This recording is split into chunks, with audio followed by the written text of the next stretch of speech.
Hi everyone, this is Norman Kochnick here from Eyes on Cricket with two matches in progress. Yes, two. We have, of course, Australia are playing the West Indies, and it's not looking very good for the West Indies at this stage, which will be followed by England versus South Africa. Now, basically this will decide today who will make the semi-finals on the Group 1 stage, with England undoubtedly there anyway, but West Indies are certainly not performing to what we would have expected them to be playing. And of course, let's have a look at the updates of the scores as we speak.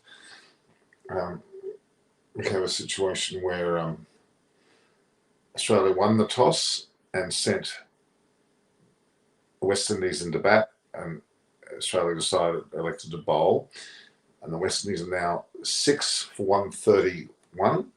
6 for 131 after 17.4 overs. So in fact, they got 6 for 135, which I'll take back.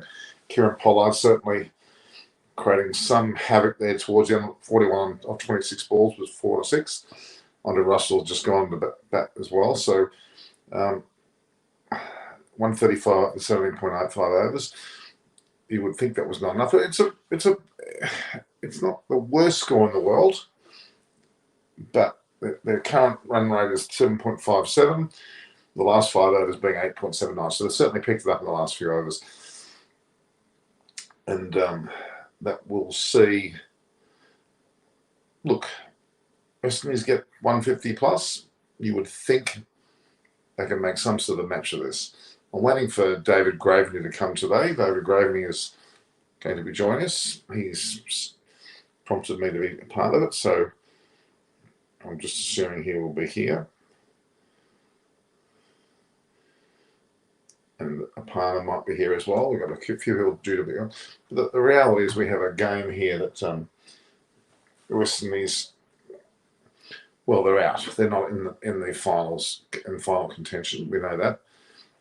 But we would expect them to be able to put up some sort of a fight. With Chris Gale having scored 15 runs, was bowled by Cummins. Evan Lewis, quite brisk, 29 up to 26. Caught Smith, bowled Zampa. Nicholas Puran caught Marsh, bowled Hazelwood with a 4. Boston Chase only faced 2 deliveries, and he was bowled by Hazelwood. Hetmai, 27 off 28. And then, of course, Kieran Pollard with 41 not out. Bravo just got it not long ago with caught Warner ball Hazelwood for 10.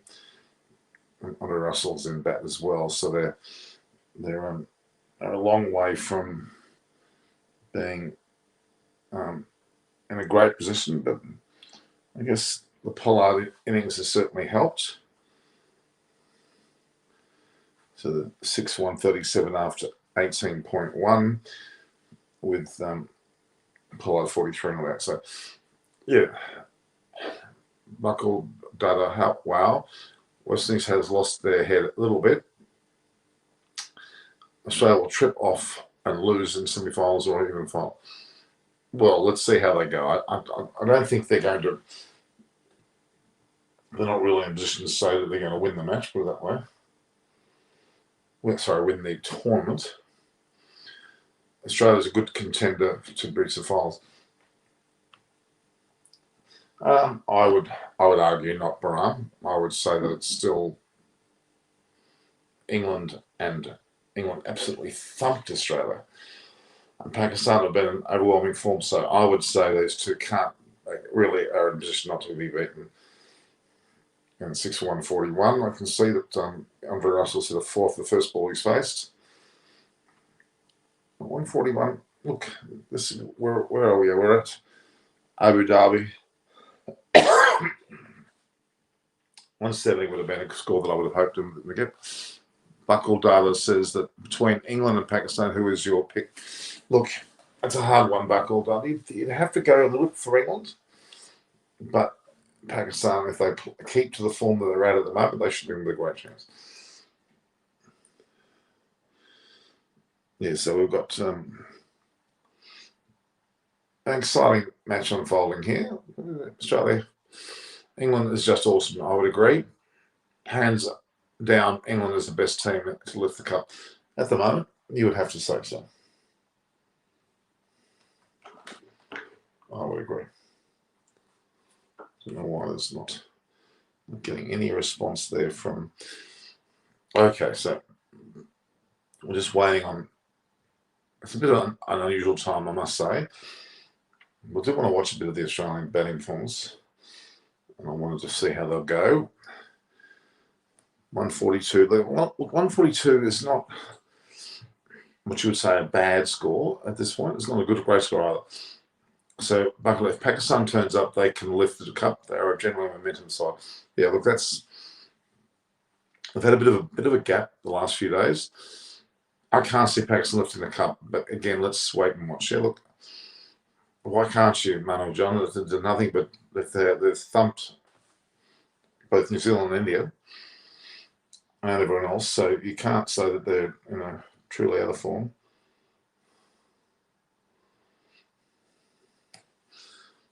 Yeah, so 143. Who's bowling now? We've got Pat Cummins is only taking them on wicket. Josh Hazel's taking 4 for 39, bowled very well. And Zample 1 for 20. I'm going to assume that Mitchell Stark will bowl the last over. Let me see what happens there.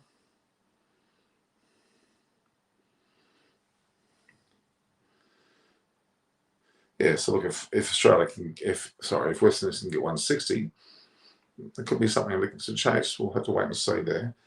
At the moment, they're not quite there, but 160, 170 would be a score to chase. Kieran Pollard's just hit appears to be another.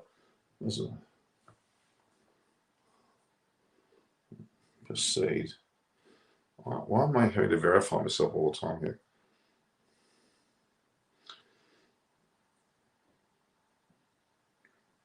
So after 19 overs, the West Indies are 6 for 143. Pollard on 44 and Andre Russell on 5.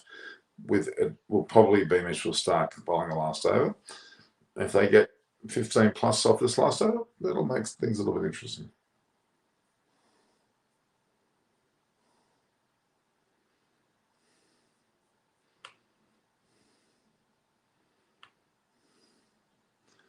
I can't say. Okay, Pakistan has some minor issues which might bump into major issues, but again, Pakistan has an outside chance to take it, but it's not clear. Manu John, how could they have an outside chance?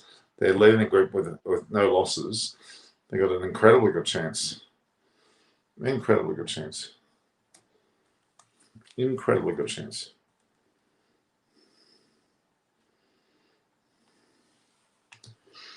With Pollard and Russell there in the innings, you would imagine to see some fireworks. You would hope you would see some fireworks.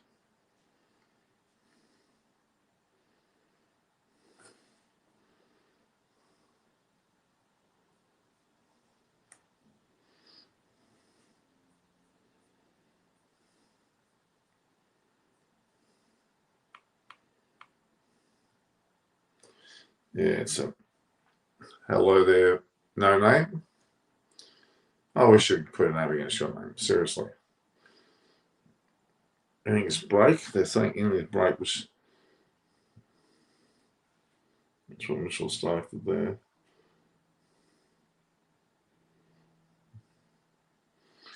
Yeah, Justin is laughing. I don't know what he's laughing about. His team's not had any great certainty to do anything here.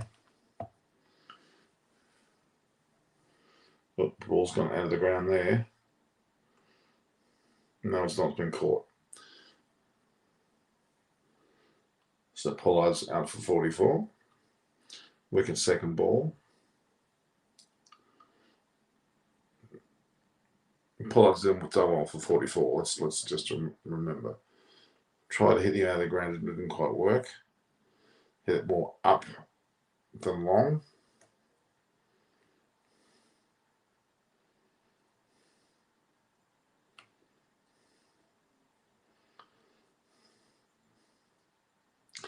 Ozzy got to turn up the hit even more. They say enough to fry.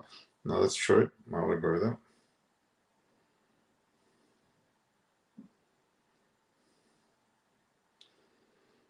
Jason Holder's in bat now. So we've got a dot ball and a wicket. We're not quite the finish West Indies would like to have for this over.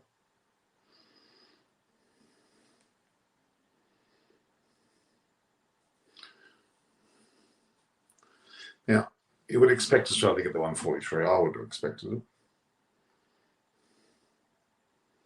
Jason Holder's 30 years of age now. I can remember him when he was very young, when he captain. That was up in there. Russell's the ball's just bounced in front of Warner. They've taken a single. 7 for 144.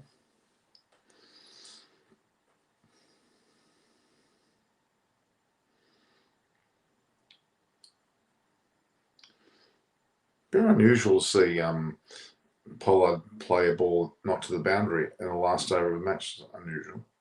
Where's Carlos Braithwaite when you need him?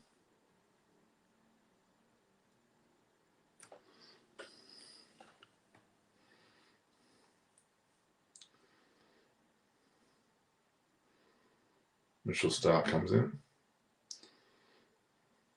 Holder's taking a single.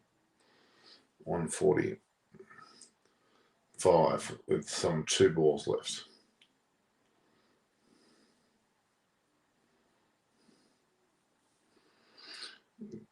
Gale can't open it all. It's completely ridiculous. That opening was given to him.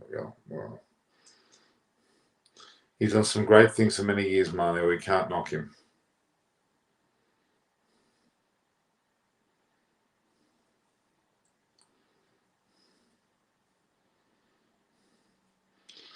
Well, Russell's just effectively hit Stark out of the ground with great ease, actually.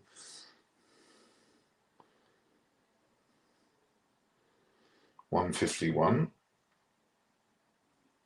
with 1 ball left now. 151's reasonably competitive. I mean, absolutely clobbered that. Yeah, that's certainly nothing slack about that. Gale is good for 3rd position, not isn't it? But maybe Manu, maybe you're right.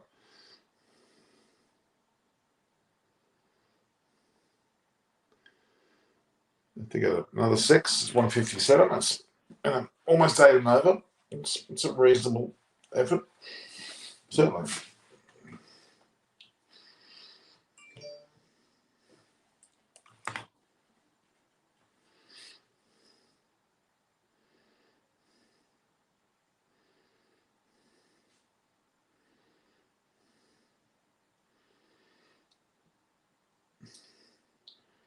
I'll find what the number is.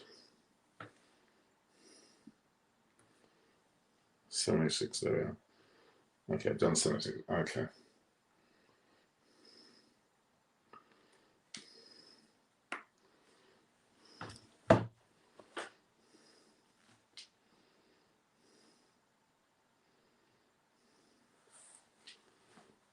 Well, and in fact, there was yet another 6 at the last ball there.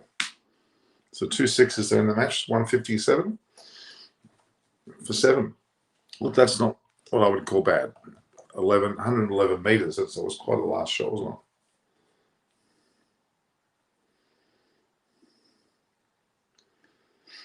Nothing wrong with that shot. So look here. It's a pretty good way to finish. 2 6s. 157. That's nothing wrong with that. Nothing was sneezing out there.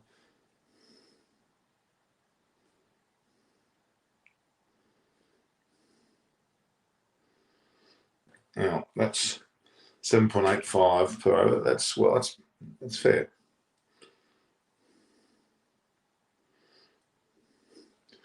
So Hazelwood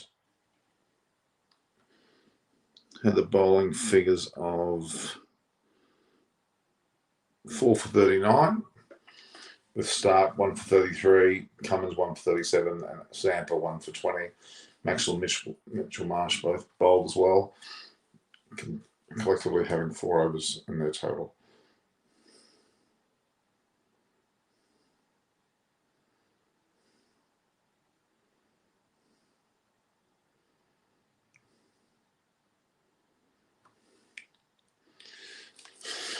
Just watching a bit of a replay of the last over.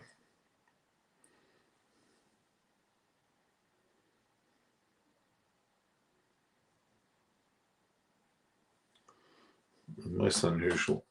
So they hit some 14 off the last over, with the last 2 sixes being there. Yeah, so that was.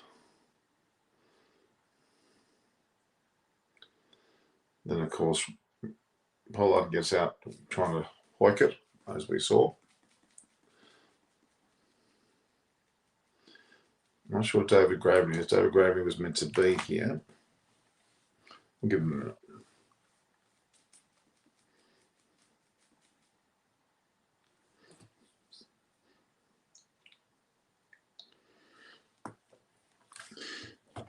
It just started to look like it had going to have a bit, then he had 12 with the last 2 balls, which blew it away.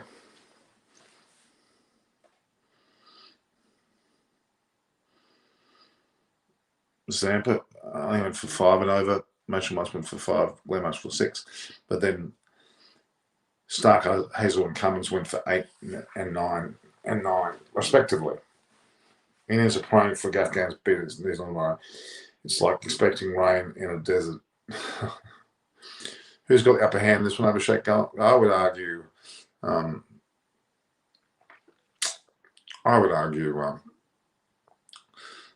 Australia slightly. It's not conclusive by any means. 157 for 7. Now it's really, this is a match that Australia. Oh, they have to win it. Yes, they certainly have to win it. And didn't kind of get all that. It's just falling short of Warner.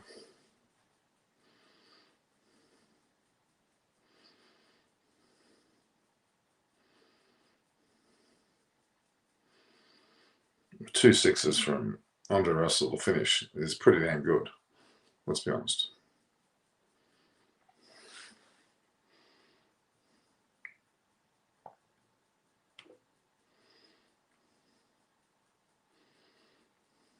$157. Now, it's not a bad score. It's not a great score. It's not a bad score. 170 would have been interesting. Holding it's a single, and then leaves the last 2 deliveries to Russell. That goes from 6 to 18 and 2 balls. Aussies have a 65% win-to-win chance of winning, provided they don't lose more than 1 wicket in the power play. Okay. Andre Russell certainly knows how to finish a match. Hitting 2 sixes off the last 2 balls is pretty damn good. And he's just whacked that one beautifully. He certainly knows how to clobber.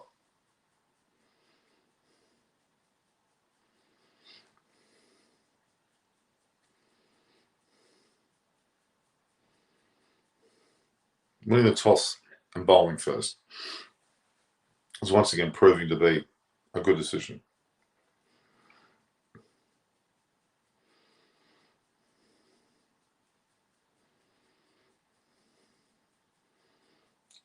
Hit that well out of the ground, well into the outfield certainly.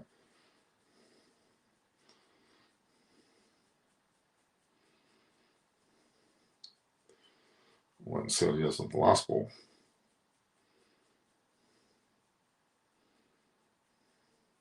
The replay, of course. Tim Wilton Davies, T20 is coming home to England. Oh, okay. Andy Johnson, it's clearly possible by Australia. Look, Tim Wilton's, it is coming closer. That first one was 111 metres. This last one was beautifully hit, very crisply hit. It's gone for another big 6. So 158 to win is, not exactly a cakewalk for Australia. They'll have to perform. Can't afford to be too lax. That's for sure. Yeah, so that's leaves 157. That's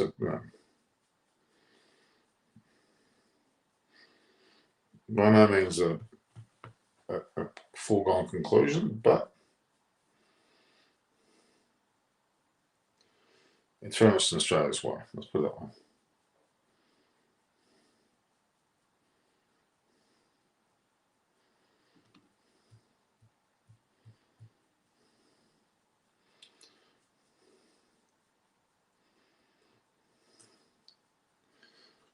Yeah, 157, 158 to win. Tim knows, what do you mean by coming home? He means, Manu, that it's coming home to England. He's assuming that it's going home to England, which is a pretty big assumption. So what day was coming?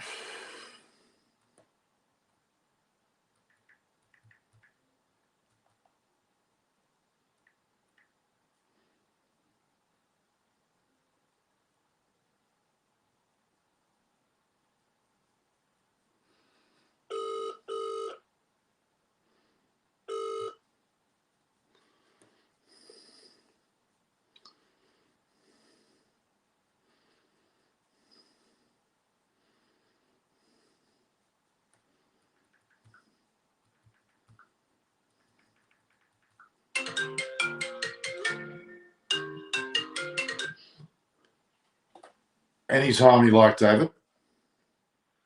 Anytime, right. Okay. Well, before 12:30. Yeah, anytime. Okay. Because I think we've got a few things to talk about, don't we? I think. Yeah, we have a lot of things to talk about. Come and join me. I'm live anytime you want to be. All right, that's fine. Well, I'll give you a ring now. Okay. We can talk about the affairs of state in English cricket, which there's a lot to be talking. Superseding the fixture at present. Absolutely. Come join me. So I'll give you a ring. Okay. Right, ciao.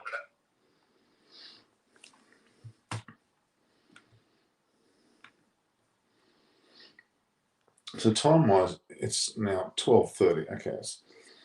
I thought it was 11:30. So I've stuffed it. So he will come on in half an hour's time. Will David Graveney, Tim Wilton Davies. So you'll have David Graveney here at 12:30. Okay. All right. So in the interim, we're dealing with a situation where West Indies are 7 for 157 after their allotted 20 overs. A stated win probability has changed to 44% West Indies, 55% Australia. It's marginally closer, isn't it? The next match starts at, of course, 2 hours and 5 minutes.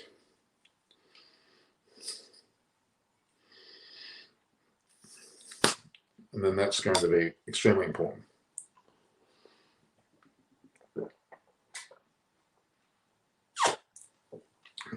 Bundaberg should be paying me.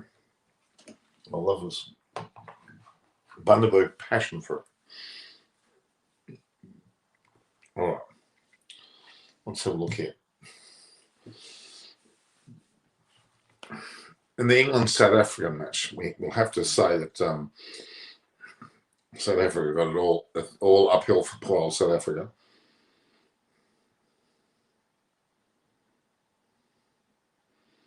All uphill for South Africa, you have to argue.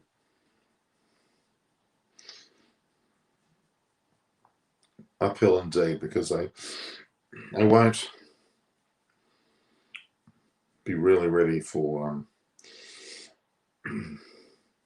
Darren Gangas there was when Tom Moody's won with the Australia West Indies match.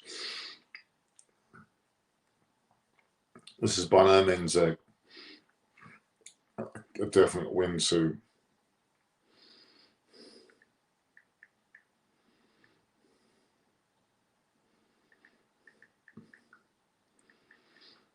settle for 7 for 157. Now, I don't know whether this is with of course Russell.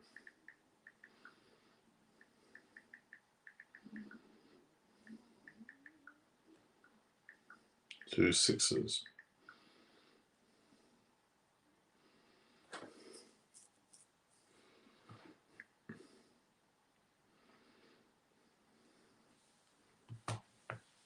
Okay, so I won't be a long way when Australia goes into that, and we'll see what they're made of.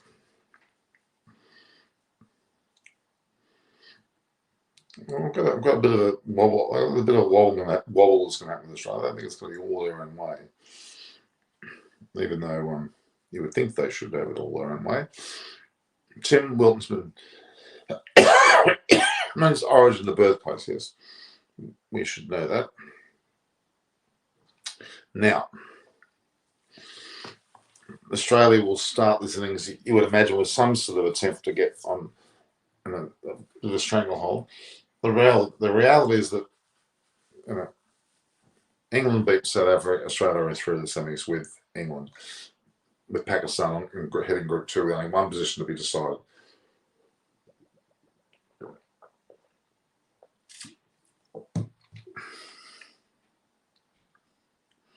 So it'll be England, Group 1, England, Australia, Group 2, Pakistan, and probably a combination of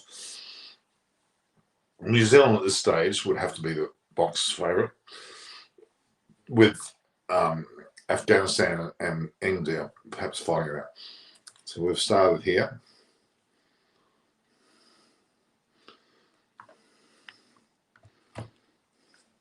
Warner's hit a single on the second ball. Langton Rosary is the umpire. Starting in 21st match. This is Richard Ellingworth, also umpires in his 20th match. So what have I got here? What is Australia lose and South Africa will lose too? Who will qualify likely? If both lose, Australia still probably will go through. Depends on the severity of the losses, but yeah, you would think Australia would. Oh, do you give Ashman's New Year a watch? Talks about team psyche and the future too. Right? Interesting talk. Yeah, well, not while I'm talking on air. I can't watch it. So the left arm spin of Hussain is on. Happening to Finch. I wouldn't necessarily say this is the full conclusion. Mother Johnson's saying Warner a bit of a performance today. Well,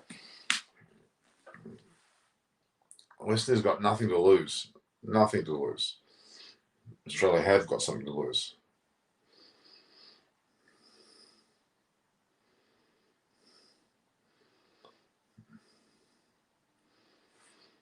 Yeah, they're just stuffing around a little bit, Australia. Not exactly what I would call going for it. Bowling somewhat more of a cheekier pace. England could deliberately lose to knock out Australia. Psychological warfare. Well, it's possible. It's very possible. West Indies will come out all guns blazing, but I don't think England will allow South Africa to win.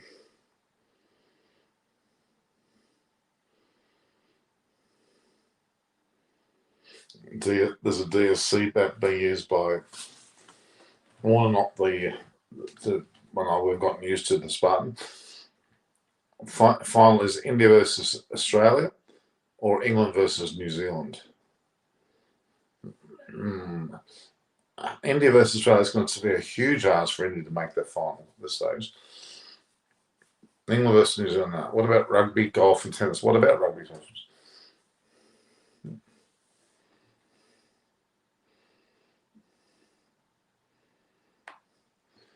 India is not making the semis. Well, it's all up to Afghanistan beating New Zealand. That's for sure. David Gravely. How are you? Good, David. I'm on a bit early. Oh, that's fine. How are you? I'm fine. Just come back from Spain, so that was very nice. So you look very rosy cheeked there. Yeah. So yeah, that's been fine. So where did you go exactly in Spain? Sorry? Where did you go in Spain? Oh, right. I have a place that is between Malaga and Marbella, basically, Costa del Sol. Oh, right. That's a nice area. So, very nice. And you fly there, I guess? Yeah, from Bristol. So it's the world is opening up bit by bit, Norman. So Well, it certainly is. I'm giving some serious thought whether I might go for the last week of the World Cup, because flying out of Australia to Dubai, we have no restrictions. Flying back home, we no longer have restrictions. As of November 1st, that's all gone. Yeah, good. So that's be interesting to see who qualifies, really. So, yeah, these tournaments are really quite emotional tournaments because they are often seen as the sort of the end of people's careers. You know, they play the yeah, last innings, and I know there's a tournament next year, but it's more probably relevant when it's the World Cup on a 4-year cycle that somebody might play in one and there's no chance of him playing in the next one. So it's quite an emotional end to a particular part of somebody's career. And I would have to say that's probably one of the more difficult phone calls I've ever had to make, is in that scenario of basically saying to somebody that they're not selected for the World Cup, knowing that that's their last chance, gone forever. So that's hard. It's hard. The West Indies have made sure that, well, they've got Gale, Pollard, Bravo, even Holder. They're all there, and they're not. Well, at the moment, they were 157 for 7 yeah, off their 28. they've got half for the first time, got half a decent score. Yeah, But some of their I know it can never be a perfect scenario with 6 teams, but there seem to be some quite long breaks between people playing.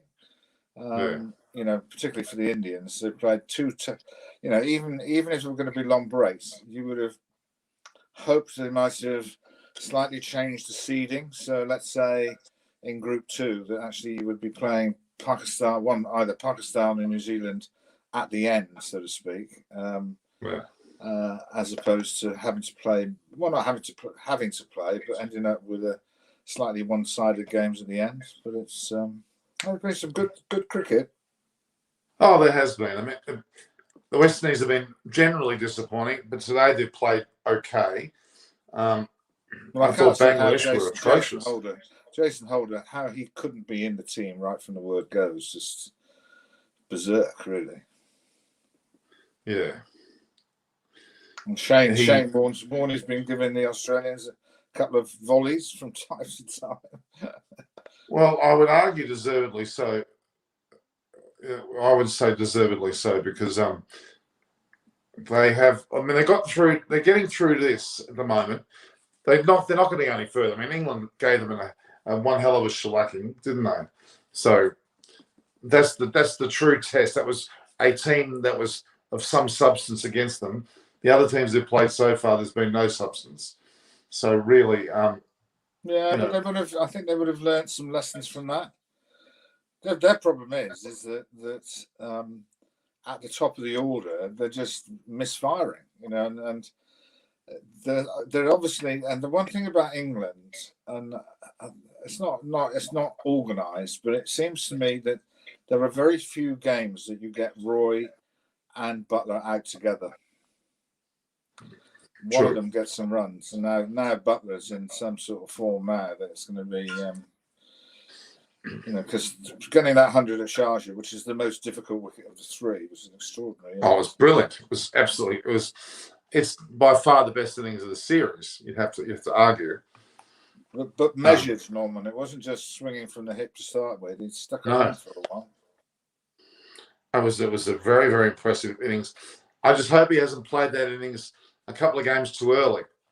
I want him to do that. I think he's quite a. It's just a very difficult bloke to bowl to, really. But there is no doubt if you start with spin, the batsmen have got to be brave in terms of what they're trying to do. And I think that to me, the bloke who seems to be more pleasing on the eye than anybody else is Raul. Actually, he is a proper elegant batsman, isn't it? Oh, for sure. Now, well, there's actually some talk that England may. I can't imagine this. England may allow South Africa to win so as to make sure Australia don't qualify. That would be rather sinister. Those conspiracy theories have been floated from time to time in lots of competitions, Norman, and in the end they don't transpire. No. Because, well, if they do transpire, then the anti-corruption unit might be making some inquiries to someone. Oh, they'll be making some inquiries on it. That was the case. So, yeah, basically, if England beats South Africa, Australia are not going to be in the semi. And it will, No, if England beats South Africa, Australia will. sorry. England versus South Africa, it's okay. What am I saying? If England beats South Africa, Australia will make it, is what I'm saying. I should say. But they can still, you know, their bowling attack is now they've got the right balance and people know where they're bowling, and you know, Mitch Marsh is the right guy to play. Not that he's actually featured that much, but No. you know, if the first two feature, you know, Warner and Finch, then they can post a decent score, and they have the attack to defend that. So look, you would have to think England obviously are going to be through. So England will play more than likely New Zealand. And that'll be a very interesting fixture, Norman, because there's a bit of a revenge coming on that fixture. I just think that Kane Williamson has been troubled by an elbow injury and isn't quite at his fluent best. True. But you know that guy Glenn Phillips, for instance, he plays for Gloucester, and if he gets in, he can demolish, because they were struggling in that last game against Afghanistan, or was it? It was Afghanistan, wasn't it? Pretty sure it was. Afghanistan to me have been very. Actually, no, that wasn't Afghanistan, because we're hoping that the last game where Afghanistan beat New Zealand, that's what they're hoping. So no, they haven't played each other yet. But so New Zealand, I think who did they play that they nearly Scotland? It might have been Scotland, actually. Yeah. But New Zealand haven't been overly impressive. They haven't been exactly. Scotland actually got pretty close to their score, actually. Well, once they knocked 3 people out, and they knocked Williamson out, they did well through Neesham and Phillips to get the score they were, because they were going really slowly. So, yeah, some of the minnows have had their moments, which has been quite good, and they would have identified new talent. Sri Lanka have, though the results don't show it, they've actually had their moments, but more importantly for them, they have created some new young players who are outstanding. As Simon Willis told me all about on a previous episode, he went through some of these names in that slide. Well, he created them. Well, not created exactly. Them. He identified them and worked with them, so he should take a lot of credit for that. Oh, he's majorly responsible for that, and it's good to see. And they've come to fruition somewhat. And when they get some of the other players back that were given that ban, they're going to be reasonably, better off. Yeah, and I think they're going to be a much better side for it. So look, at this point in time, as we've said, England and Pakistan lead their groups, and quite deservedly so. I'm not convinced about an Australian side, or for that matter, a New Zealand side, being the great contenders. They've kind of slipped into the semi-finals. India have stuffed it, basically, which is really frustrating, because India, on paper, were probably the best side going into the competition. They haven't shown it. So it's going to be, very, very interesting. But today we'll decide who plays in Group 1, without a doubt. Do you give India any hope, David? Well, their fate is in somebody else's hands, so that makes it. It didn't take them too long to turn around their run rate situation to actually be. That I don't know whether you saw that batting, Norman. That was destruction at the highest level. They just swung from the hip for every single delivery. So. I think that the one regret that sides that if they do get knocked out, they might have got out, but they certainly didn't play with the urgency and the confidence that they have shown in the last couple of games. I know different attacks, whatever you might have done in these attacks at the Indian batsmen, doing that against Chris Wokes is not an easy thing to do. No. But hitting Moeen Ali, with great respect, he's still just a spin bowler with only 2 guys out. and actually the intent that they showed against him was pretty minimal, really. So Warner's on 23, Finch is on 9. They're none for 33 after 3 overs. They're starting to hit. Warner's beginning to locate some part of his bat anyway. So. Well, he got the 65. He looked pretty reasonable against Sri Lanka, but then he got out very, very cheaply straight after the next match, didn't he? So, and they know how to bowl to Warner. He gets out in a very, very regular way against England, which is a ball that actually he should be leaving, and he just nibbles at it reluctantly. But so he'll be working on that. So, I wouldn't write Australia off. I think that they just have to look at how easily they got knocked out by England in the World Cup 50-over tournament, which was a non-contest. How easily they got demolished in this one, T20, and if I was, and it's I'm not. I wouldn't be presumptuous to say that I could influence, but the one thing I think they need to know is don't leave anything in the locker. If we lose, we lose. But playing all gun. Let's make it difficult for the English as much as we can. In other words, don't let the bowlers bowl, because if you do, we just won't get any runs at all. Aaron Finch just got out bowled by the left-arm spinner Hussain of a pretty ordinary shot. So they're 1 for 33. They were clever. They were clever about. They didn't bowl Moeen Ali at Finch at the start of the innings, so they changed it around a little bit and they got Rashid into the attack pretty early. Though I would say Rashid bowls a bit like an off spinner, because he doesn't bowl too many leg spinners. He didn't. Well, Mitchell Marsh, who's had a pretty ordinary series so far, was in fact dropped. Has got himself back into the team, and we're going to see whether or not he can do anything here. How is the Australian media, Norman, to the Australian performances? Sorry? How's the Australian media reporting the Australian performances? They've been a bit encouraging. They're making out that we're a semi-final chance now, but there's been a bit of deflection from the Ashes discussion, which is still brewing away there, and the fact that you've had Ben Stokes and Joe Root arrive in Queensland with some of the other so-called Test specialist players. Have they all arrived now? Have they?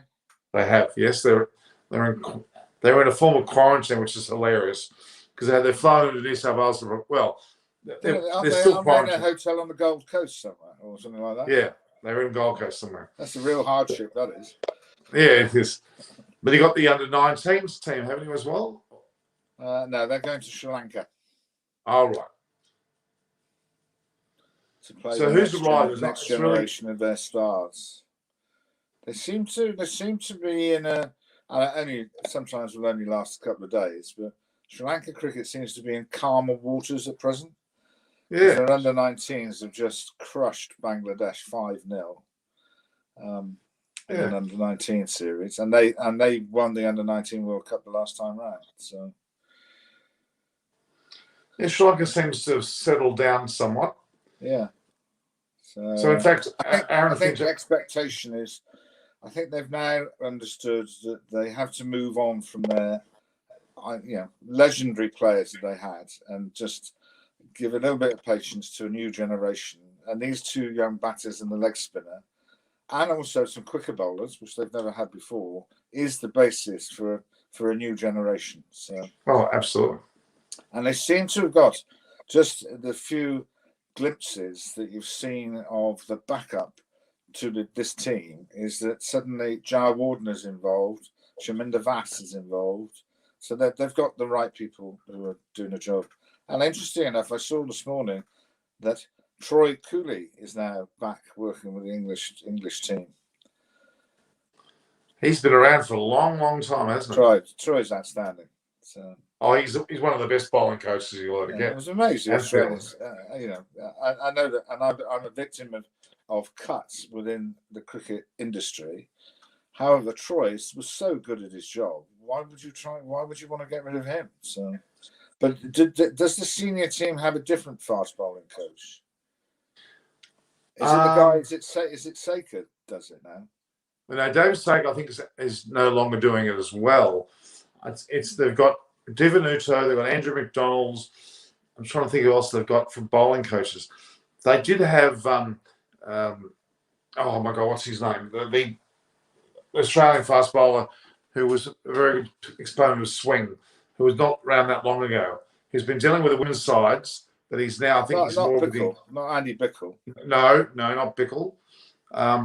Keep talking. They played for South Australia. And a lovely little swinging action. I can see his face, but I can't think of his name. Anyway, well, it'll come to me. It's not Scuderi, is it? No, not Scuderi. No. So what's he been doing? I am just in passing, Norman, because he appears to have just finished the gig and going somewhere else. Was he working with one of the franchises or Scuderi? Yeah, Scuderi. He's just I think he's got another franchise gig, and he's very popular. So I'm surprised he's not. Well, he played a lot in the Lancashire leagues actually. So yeah, who am I thinking about? Right arm, lovely swing bowling. Actually, not exactly express pace. Did some damage against Alistair Cook from South Australia. Come on, not Gillespie. Someone more recent. Exactly. Ryan Harris. I know more about your lot than you know about ours. Yeah, Harris. He bowled. They keep showing. I don't know which test match it is when he bowled the original bail trimmer to Alistair Cook. Yeah, that sort of swung beautiful and then nipped away off the wicket, knocked his off bail off. So that was the ball I'm talking about. That's the particular ball I'm talking about. Quite outstanding. Warner's on 28 off 14. He seems to be thinking he's going to take it by the scruff of the net here. Dwayne Bravo is bowling. Look, so when is the at the end of the match timings? Are you doing anything at the end of the England South Africa match? The time, as in are you doing anything then, or is this the only one that you're doing, like 12:30 UK time? No, I'm straddling both. This is a bit of the end of this, but I'm going to continue talking on to the other game. Because the other game's only a matter of it's about an hour and a half away before it starts, but the toss will be within an hour. So I'm talking a bit long, David, today, because I think I wanted to talk to you about some of the county cricket woes that are going on. What's going on there? Well, when cricket becomes, what time is your main national news in Australia? In the evening, 6 o'clock? Yeah, 6 to 7, yep. Yeah, depending on what time zone you're in. This has now become item number one.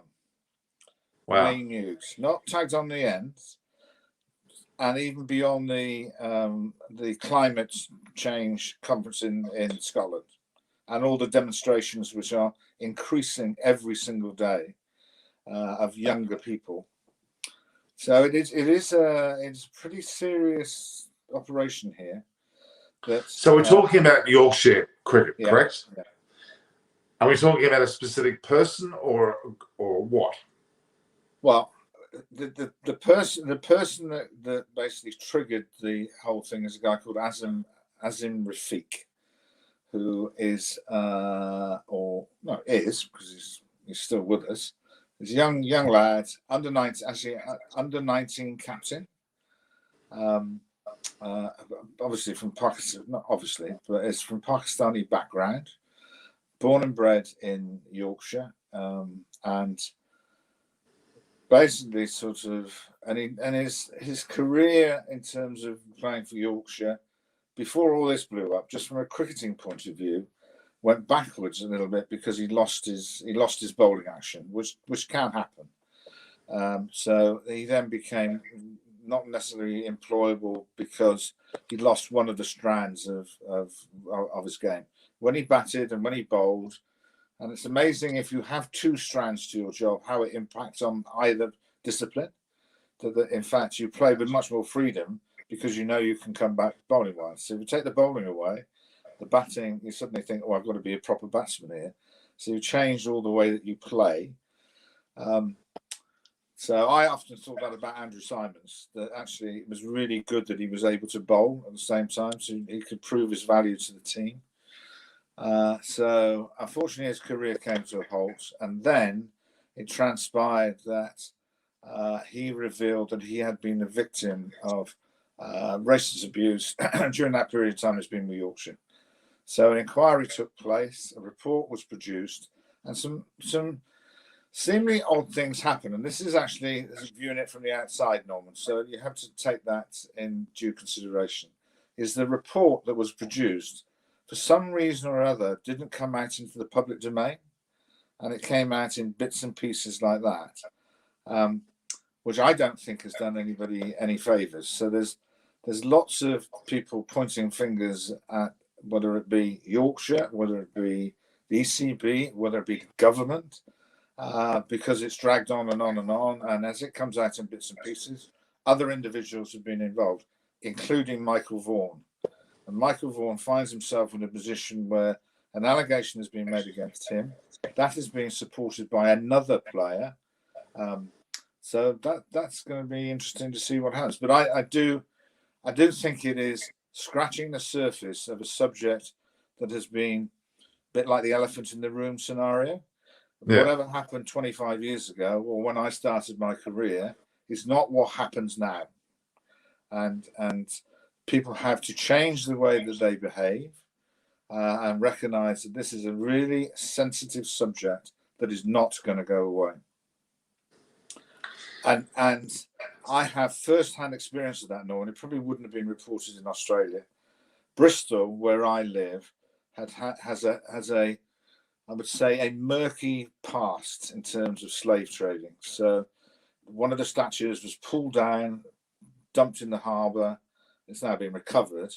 Of a guy called William Colston, and schools are named after him, concert halls, streets, and whatever, and that has all been started to be removed. Again, in that instance, that is only the tip of the iceberg. He isn't the only person who was involved a long time ago.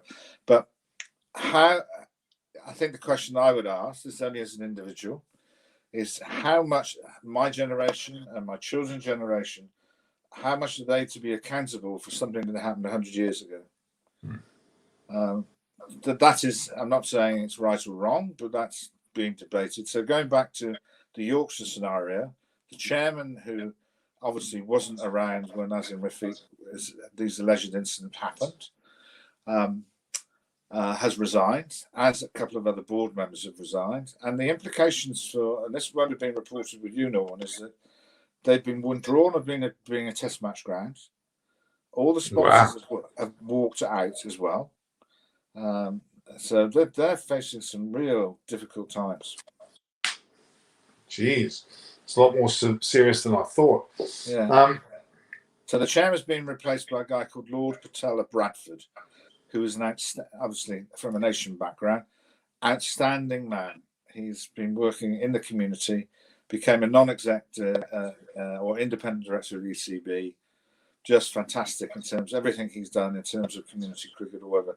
You couldn't find a better person to be sitting in that chair than the current time. Well, that's good.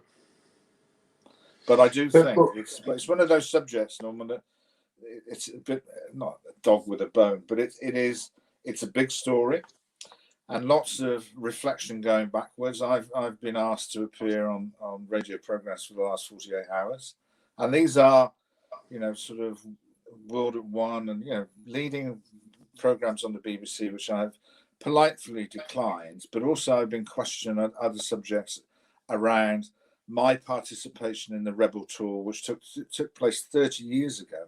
Oh God!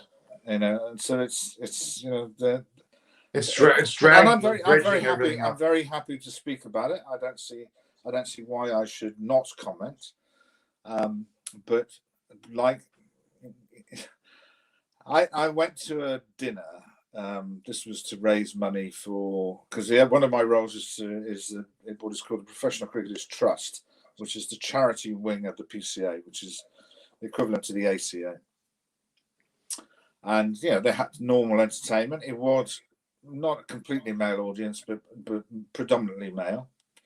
a guy who was of West Indian descent. Yeah, so he's black, because I think people are very conscious in this country of the terminology you have to use, because if you say the wrong thing, it has massive implications. So this guy was a black man talking, very funny, but he did start off and he said, in the current climate, I will be telling jokes to you that you wouldn't be able to say yourself because of the shift of sensitivity that's happening. So to answer the question around what happens with English cricket, they've got some issues, because I think it's one of those subjects that people will suddenly come forward and say, well, this happened to me 20 years ago. Now, it's going to be impossible to prove, but the moment that happens and people read it on the street, then they're going to have a view about cricket. Oh my God, it's just overwhelming, because if you talk to someone like Monty Panesar, for example, he's always embraced his background, but he's also embraced the ways that, he's English. He's also played a lot of cricket in Australia. He embraces the country, the way of life, and he's certainly one that will make. He's not concerned about name calling or anything like that. He seems to be, he just lets it go. He trusts who he is and what he stands for. My only concern is there are some players that play on this both ways, and it's just, it shouldn't become such the center of all our discussion. That's what worries me. Whether you're for or against it, or you believe it or you don't believe it, doesn't matter. We've got to be very wary how we deal with the media, I think. I'm talking generally. Someone like yourself is very distinguished, has a lot of respect, and we will listen to you because we respect what you say. Mm. But I think certain other people, like, I'm not impressed with Michael Vaughan at the moment. I think he's been a bit jovial about things, and if you look at some comments now, some people who actually adore him are actually not happy with him at the moment. Yeah, so, he's a very popular person. He's a really good friend of mine. His son is at the school that I went to. Yeah, he's starting the cricketing journey, so but it's obviously a little bit of a chip off the old block. It's hard. It's hard because once the tide of public opinion momentarily turns against you, it can be like a fire that suddenly gets out of control. Well, especially when you're really well liked. When someone like Michael Vaughan, who was very popular, says something, it can actually turn very quickly against him, can't it? Yeah. That's the danger of being so-called popular. Yeah, and I've in my career, from the first time that I played adult cricket for Gloucestershire, in the side there were 2 Pakistanis, 1 South African. So there's some really and some West Indians. So I've always played in a side that has represented lots of areas of the world. So so I've never thought that this was it would be naive for people to think in the world of cricket that it didn't exist years ago. But whether it wasn't a major problem, not sure. But it goes back to the point I made before, is whatever happened 30 years ago doesn't happen now, because we are living in a different culture and it becomes a very sensitive subject. And I'm sure the banter that existed 30 years ago, I know, for instance, talking to Viv Richards, that he always had a really difficult, and this is not the Yorkshire players, this is the Yorkshire crowds that actually got on his case, and that was counterproductive, because the first time it happened, he got so upset that every time he ever played against Yorkshire, he got 100, as if he tried 10 times harder to make sure that he proved a point in terms of how he played. So. I should welcome Banstead Boy. Thanks for joining us. Hi. Hi, David. How are you? How I'm fine, thanks. I've seen lots of your son. Lucky you. I only came in very much towards the end of what you were saying there, David. I assume you're talking about the Yorkshire situation. Yeah.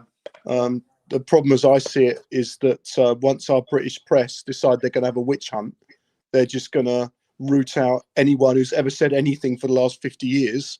And because of the way we work in this country, they will be completely ruined because of it. Yeah, No well, matter what the I've said context. before you came on to Norman that I've suddenly been invited on lots of programs, and the only reason is the fact that I went on a rebel tour 30 years ago.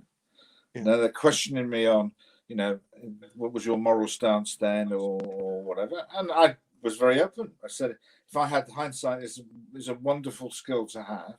If the time happened again, and we understood. And it was probably the naivety of the players didn't understand the implications of going on a cricket tour like that. Yeah. So the bottom line would be, actually, I regret having gone on the tour. And that's all I can say. I can only apologise for something that happened 30 years ago. I can't change it. And I hopefully, and every cricket dinner I've ever done in that time, I've started off by apologising for going on that tour. And that's the only thing I can say. I can't say any more than that. And I hopefully, since that period of time, have served the game in the right way, that actually it doesn't matter where you originate from, that actually, we're all in it together playing this great game. Yeah. Yeah. But sorry, Norman, what I was to say, you know, David, that there's going to be a massive witch hunt. They're going to be digging out people who are going to say, he said that at that time, I was offended. And they're going to go after whoever it was. I mean, Michael Vaughan's going to be absolutely thrown under the bus, I assume, for whatever he said. Whether he said it, we don't know what the context is. Is context an excuse? Possibly not, but you have to take things in context of how they were said, how they were meant, and what it was. You don't just because Vaughan might have said there's too many of you lot. He could have been meaning the guys in the red vests. They could have been in red vests and yellow vests in the training session. It could be the football team they support. Yes, so there's got to be context. But at the moment, he's going to be vilified, as everybody is. I mean, crumbs. I've been in dressing rooms, Norman. You've been in dressing rooms. We all have. We know exactly what the banter that goes on. I've got a big nose. I was called Big Nose. Yeah. You called people. You picked on their most obvious fault or whatever, and that's how it works in dressing rooms. I'm worried about what's going to happen. I really am. Well, it sounds like the damage has already been somewhat done, though, isn't it? It's a bit hard to unravel this. The damage has been. Well, the damage, when you say no events have taken place, damage. You may debate damage, whether that's the right expression, but one thing's for sure is that people will come forward day by day. Yeah. They will suddenly have some sort of unbelievable recall of facts that happened 20 years ago, which they've chosen not to. We've had an incident at Gloucester. Again, you wouldn't have seen that, but this is to do with not a young lad now, David Lawrence, who played for England. Again, from a West Indian background. Parents came from Jamaica. And this fact, which is extraordinary, when he Mark Butcher did a program about Black Lives Matters in terms of the cricket context. I don't know what the title of the program is, and David Lawrence was interviewed, and a number of players who played high-level cricket, and he was alluding to a fact that when he first started to play, and this is in the second team, and I honestly, this is the first time I've ever heard this story. Somebody left a banana outside his room when he first started to play. The person who did that eventually apologised or identified himself 40 years after the event took place. Wow. And I find that just quite extraordinary. I then played in a game at Scarborough, which will probably be highlighted, which again, both David Lawrence at the beginning of his career and a guy called John Shepherd, who played for the West Indies, Norman, played for Kent and then played for Gloucester, was in tears at the end of the match because he couldn't believe the things that were being thrown at him and David Lawrence. And this, you're talking here, this is early 80s, nearly 40 years ago. Yeah. But things have changed because And you know, there are reasons why that happens in a crowd. You know, if you were playing a one-day game against Yorkshire, and everything's fueled by alcohol and things like that, you wouldn't be volunteering to be fielding in front of the Western Terrace. If you you know, you would need earmuffs most of the time to work out. But that was. But what about the poor blokes who play football? You know, whatever's happened with cricket, you can multiply that by 100 times what happens in football. Yeah. Fortunately, the din is so great, the players sometimes can't hear what's being said. In cricket, because of the way that people watch, it does actually get through to the players. I think there was a comment, Norman, yesterday or the day before, while you were on air on the comment section when it first broke. One of our viewers said, "How's this going to affect Virat Kohli?" Because wasn't there something that he got hauled up a little bit for some racist comments that was made, didn't he? Maybe a year ago or 2 years ago. Yeah. So I don't know. I can't remember what he said, but I think the Indian players, and for that matter, the press, have handled this whole thing really well. Yeah. First of all, they've stayed out of it. They know that it's not there. There's too many worms to get involved with there. Yeah. I know there's a comment about Hasaranga, who's been dubbed to be #1 bowler in the world from Sri Lanka. There's been a fair bit of racial comment made of him. When I say racial, a subcontinent form of racial discussion between other subcontinent countries as to why Hasaranga is #1 bowler in the world. Now, that's a fair point because really, you know, he doesn't appear as if he deserves it on the surface. he's good though. I'm not saying he's not good, but it does seem like Warner's just hit a 50. He's hit 51. Yeah, I've got it on, and I'm looking. As you can see, my eyes look up. I've got my television on in front of my screen. So yeah, I just don't think we can take this form seriously because when he played England, he got out very, very quickly. And I think when a team like Pakistan, who were in form, and England bowl to Australia, they're going to wipe them out. I think England and Pakistan are so far ahead of everyone else. I think we have to be wary of that. Yeah, but Norman, these are going to be one-off games. These semi-finals are going to be one-off games, and the toss is going to be absolutely vital, as we've spoken about several times. And a one-off 2020 game, anyone can win. I'm telling you now, Scotland could beat Pakistan tomorrow. Namibia could beat India. I don't think it's going to happen, but it could happen. You just never know. So the tournament's wide open. I don't think the best side always wins the 2020 World Cup. It's much shorter. It makes the game so much closer. How you play semi-finals, finals, really, is the way that it'll happen. David, I hate to think that. I think the toss is going to come in to be a major factor when you get two very good sides, and the dew's going to be falling later on in the evening. I think that could decide it. That has been a bit of an issue. But it's a shame. It couldn't be. Just bring it forward a couple of hours. A daytime match, but I can understand why, because it doesn't fit people's view. Yeah, I understand why too. It's just a shame that we could see a final where, you know, side gets put into bat and they end up losing comfortably in not a close game, and that would be a real shame. Yeah. Well, you'd have to compliment some of the bowling that's been delivered at the top of the order, and we've probably did better than anybody else has. In terms of with Wokes and combination of the spinners, Owen Morgan. I know he's probably somebody who's probably going to have one bat, I would imagine, in the whole tournament. The way things are going. Let's hope. Let's hope. But he could almost win player of the tournament. Win player of the tournament, couldn't he? Because his captaincy has been so outstandingly good when needed. It's an overlooked skill in a way. Well, I think his ability to be flexible, change,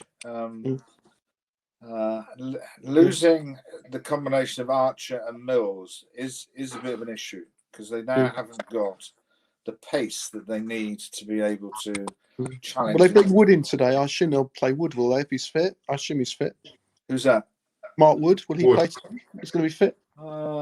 Wouldn't have thought so. I would think... and also the question of David Willey. They do like a left-arm seamer. Well, they No, bought I think Top. David Willie's. I think will be picked today. You think? But he has Norman. He can be red hot, or he can be. Well, they might only think they need 2 overs out of him at the top, might they, Yeah. David? They might think if it's swinging, he could bowl 2 overs, and because of their bowling strength, they don't need him to find the other 2 overs from him. Maybe, Right. that might be what they'll think. Just with you in a minute, lads. I'm just going to answer a phone okay. call. But his right. batting, David Willie's batting, for people who haven't seen him, is quite extraordinary as well. I mean, to add, he would certainly not weaken the batting side. He'd add to it. He can hit a big delivery. He bats at the top of the order quite often in 2020 cricket. I think he's a bit of a. I wouldn't say a dark horse, but he's someone who can really enhance the England side. Look, England. I know you've said about Reggie. You've said about anything can happen in the match. Anything can come out of the blue. But honestly, for England or Pakistan not to be the finalists is a travesty. Those 2 teams have been far and away the best 2 teams in the competition. I think New Zealand have been pretty good too. They always under the radar. Yeah, they're under the radar every time, aren't they? They're just winning. They keep winning. They haven't lost. Have they lost a game? They lost Pakistan. They lost Pakistan. Yeah, they lost Pakistan. Convincing. But apart from that, they've looked just. They get the job done. They're so well led, and they don't play this superstar cricket, do they? There's no big mouths and big guys. But I said to Norman that I just feel that Kane Williamson is injured or is not quite 100% fit. Yeah. Martin Guptill is a really exciting batsman, but he needs to deliver in a major game at some stage. Yeah, so, he's a bit in and out, isn't he? He's not. He doesn't do it all the time. I wonder if Finch was injured, Norman. I was watching Finch in the field. Yeah, he didn't look good. I wonder if he's got a slight injury. I think there's quite a few Australians that are actually battling forms of playing fatigue, obviously mental fatigue. But look, there's a few that they haven't played any cricket for nearly 2 years. Got much playing fatigue. They haven't been playing.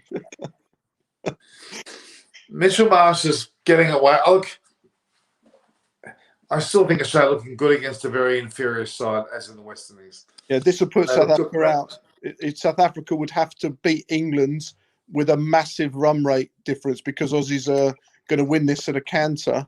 Oh, terrible bit of fielding on the boundary there.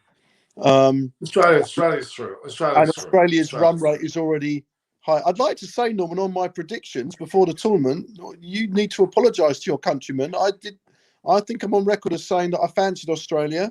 Always turn up for the big tournaments. Yeah, but they have. But Norman that's all well and good. Immediately. He did, yeah. They haven't won a T20 tournament. You can't talk about this being an example of previous form. Now, you said they wouldn't win a game. You said they'd be knocked out in the group stage, having lost all of their matches, is what you said. No, I didn't say all of their matches at all. I said they would not make the semi-finals. I'm happy to say that I've been proven wrong. Okay? You said the West Indies over 50s would get to the final, and they'd stuff I didn't everybody. say over 50s anyone. I said West Indies were the ones that should have won. I've noticed Chris Gale is greyer than all 3 of us put together. Have you noticed? Yeah. He's what? He's greyer than all 3 of us put together. Chris Gale. That's debatable. But you can't sit there and knock Chris Gale's performance overall. He's had a terrible tournament, hasn't he? He would have been dropped from most sides for the last couple of games. He performed. He's there on love in a way, isn't he? And history, because he's not performed. You keep giving him an extra chance because if he got in and he got hitting the ball, he could make. But how long's that piece? How long's that piece of string? The 2 guys that I've found really disappointing, or 3 in terms of batting, have been Pollard, Russell, and Bravo, who've they've got a reputation for playing some match-winning innings, and apart from Pollard getting some runs today, got about 110 years between them, David, as well, haven't they? But hang on, but Bravo was a part of battering about this age thing. I played until I was 43. Yes, but not in 2020 cricket, David. Maybe. But Pollard scored 44 today. the range of skills that I had did not suit T20. Left arm spin that bounced, so you get underneath it. Blocking batsman, and people refer to me in terms of turning in the field. They've seen milk turn quicker than that. So you had the turning circle of the Titanic, David, didn't you? yeah, it was not. So there's nothing that I would contribute to that. So with Mills out for England, Willie's probably likely to go in his Oh, they place. brought Topley into the squad, didn't they? Yeah, They but liked he wouldn't- Topley Topley too. Yeah, but just as a squad, though, he can't go straight to the team. That would be inconsistent selection, I'd have to say. So. But they like Curran. I know now Curran did have an injury, didn't he? But they do He's like got bad knee. So. Are you saying Sam Curran? no Tom Tom. Curran. Tom's in the squad. Sam's injured. Tom's in the squad, but I know he did have a slight injury. But again, he's someone they like in these conditions, don't they? He bowls a lot of slower balls. Well, he's played IPL cricket, so he knows how to bowl on these wickets. Yeah. Though I'd have to say, I think I'm right in thinking, Norman, in one of the matches in the IPL, when I got to his conclusion, he got smashed all over the place by somebody or other. Did he not play for the Mumbai Indians? I think it was. Yeah. He certainly got well hit. That's for sure. You're exactly right. Nilanshi Sharma's joined us. Hello, Mitchell Nilanshi. Marsh showing his worth at number 3 at last. Yeah, I don't get that. I don't get it either. I think it's a very poor positioning of him. He should be at the end of the innings trying to win the match for them. Well, I can only view it from a selector's point of view, guys. That there are a couple of players that, and you can only watch, the only evidence you've got is what you see. Because I've always questioned Stone's playing, because I've never seen him do anything. But everybody raves about him as being this fantastic one-day player. And I'm sure he had his moments, but I've never seen him. And Mitt Marsh is a little bit the same. Yeah, in this competition, except for the innings that he's performing today, he's been atrocious. Got our first ball or second ball, he got dropped from the team effectively. He's back inside. And then Warren talked him back into the team, so he did well. So. I don't think Warney's going to be on Steve Smith's Christmas card list the way he's going. So. No way. Look, the going to the Ashes moment, the fact that Ben Stokes and Joe Root are already in Queensland gearing up for it is very impressive. Are they the only two that are there? No, Rory Burns is there. They all left together yesterday. The whole squad left apart from the people playing in the tournament here. Right. So Crawley, Milan's not there. No, it would be Rory Burns is there. Crawley, Pope, all those guys. Anderson, Broad.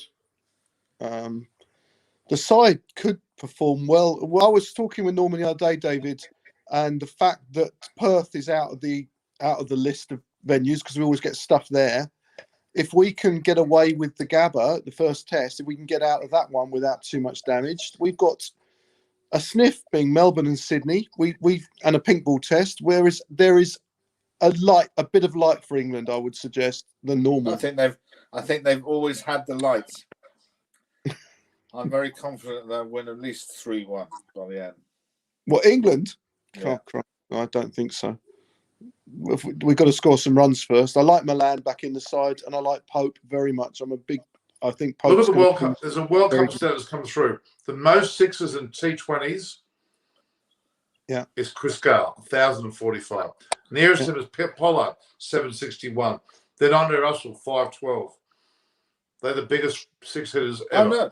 Nobody disputes what they've done in the past, Norman. It just might be just one tournament too many. Oh, there's no doubt. I'm afraid to say that too. I would have liked to have. Chris Gale's run somebody out. Look, I did overinflate their ability this tournament. I did, yes. I thought they would pull out a rabbit out of the hat and do that, and they haven't. Australia have been still. I believe Australia have not been great, even though they've been winning a lot of games. I don't think they've been great. They haven't played well enough to say that they're a threat to England or I think they'll be the weakest of the semi-finals for semi-final sides And that's not. But they'll use that as a strength. They will say, Yeah, actually, I think they nobody will. expects us to win anyway. I mean, Every time we rock up against England, we get actually annihilated. Mm.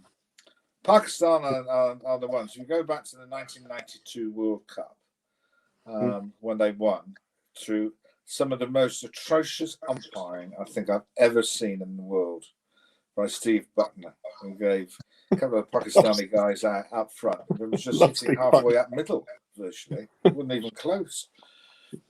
They should never have won it. When they're on a 92. run. When they're on a They roll. should never have won it. They were out of the tournament in the, if you remember, and it rained.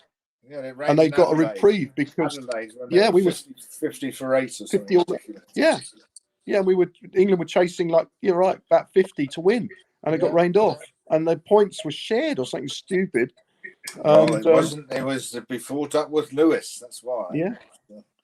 Was that before your selection days, David? Before the professors based in Bristol worked on Duckworth Lewis, which has been an added addition to the game, but they weren't exactly the most entertaining dinner guests I've ever sat with, really. So for 3 hours explaining the mathematical equations that they arrived at. So.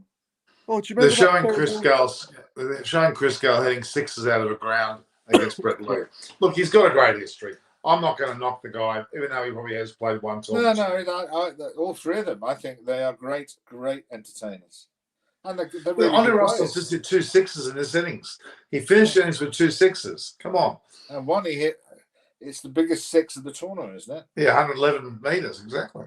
I think that Russell and Pollard are young enough that they could carry on if they wanted to. They're both in there. I think Russell's a little bit older. Pollard's only 34 and a half, 35, give or take. Russell's about 36. Well, the T20... Hang on. Let me hear that. You're now saying that someone 34, 35 can play in a tournament 2 or 3, 4 years later. Well, next year, it's only 1 year. You're saying you don't want all these old fogies in the thing. Well, because the T20 is happening next year, isn't it? Yeah, that's true. But they're the younger end of the West Indies side, Norman. Crikey, 34, 35 is like mere kids compared to Bravo, Rampal, Gale, God knows. Galfu Sobers was in the squad, wasn't he? I mean, it's ridiculous. All right, hang on. So Crick Legends has put his team of the tournament so far. What do you think of that? Rizwan, Butler, Bubba, Azam, Aslanka, Aiden Markram, Punt, Santner. Santner? Yeah, I don't know why Santner's in there. Zampa deserves to be in there. He has bowled well. Yes, bowled well. I'm not sure about Santner. Would be the only one that I dispute. Yeah. What's Pant done in the tournament? Sorry, what's Richard Pant done? What's his top score? 20 not out. He got a few runs last match. That's the only one he's developed. And if we've got a is that because he's the only Indian player they've picked? So they've got to pick an Indian player. Keepers in opening the batting. Why do you need Pant in the middle? I don't know what Pant's done. Where's Rohit and Rahul? If you wanted to pick somebody in the middle, well, the one bloke I think, and I've said to Norman before, is Rahul. To me, has become the most elegant player in the world. He plays absolutely unbelievable. Absolutely, he looks fantastic. Pakistani guy won the 2 games, but in all the 6s, right? The death, Asif Ali. How can he not be even thought of? Because he literally won 2 games, didn't he? By smacking it. I know he only faced a handful of balls. And wouldn't you have Rashid? I'd have Rashid in there. Crikey. I think he's probably the best white ball bowler in the world, Adil Rashid, on figures. And I would have Rashid Khan. Rashid Khan, what are you talking about? No, I'm talking about Adil Rashid, the English leg spinner. He took 4 for 2. I know he's good. But Rashid, you can't. You're saying anyone with the name Rashid should also include Rashid Khan. But I'd have Adil Rashid above Zampa. I know. I'm not saying Zampa's played really well. He has, but Rashid is better. He's just I don't deny that. But Rashid's delivered it. And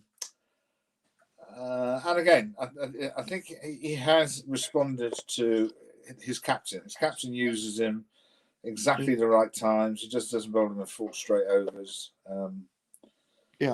So that's an interesting debate between those two. But if you've got Rizwan and Butler opening the batting, and they're both accomplished keepers. Why do you need another one? Because you wouldn't if you Well, were it's assessing, because they haven't if picked you were any other assessing player. Pratt on his keeping. On his batting alone. Well, he's just a little tubby lad who just has a slog all the time. Oh, don't say that, David. You're going to sound like me. Stop it. Well, he needs to, he's going to be quite a big boy when he grows up. So he's And not where's careful. Bumrah, by the way? Can't have a side without Bumrah in it. It's one of the best death bowlers ever. Yeah. He's just a great player. I'd have Bumrah in any side. Bumrah I'd have instead of the South African guy, who has actually done really well. Nokia. Just But Markram, how's Markram getting the side? Aidan Markram. I mean, give me a break. But hang on, we're forgetting. I do think he's actually quite a good player. Actually, He hasn't played badly. Look, that we can't have a team like this without having a Pakistan bowler. Shaheen Afridi deserves to be in there on his performances so far. Surely. Yeah. Well, doesn't it? Yeah, I mean, basically, I wouldn't select anybody who has the likelihood of bowling a no ball. In fact, I'd dock half their fee if they bowled a no ball. And they're not little no balls. Some of these guys, they're about 6 inches over all the time. that was an official play. Is that one of our loyal listeners, Norman, or was that an official ICC tournament? No, I think it's one of the listeners. No. Because I'd have some argument with that. I really would. Oh yeah, Shamsi he's also a bowler for South Africa, I must say. Yeah. Okay. Yeah, come on. You got better bowlers. You could bring Moeen Ali in then. If you're going to bring Shamsi in, you bring Moeen Ali in, don't you? And inspired captaincy, Norman, by Morgan again.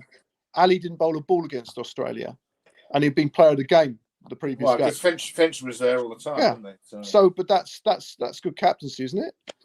I understand what you're saying, but I do think that actually, when Australia were losing quite a lot of wickets, and it was stick or twist for Finch, do I try and bat the overs or do I try and launch an onslaught?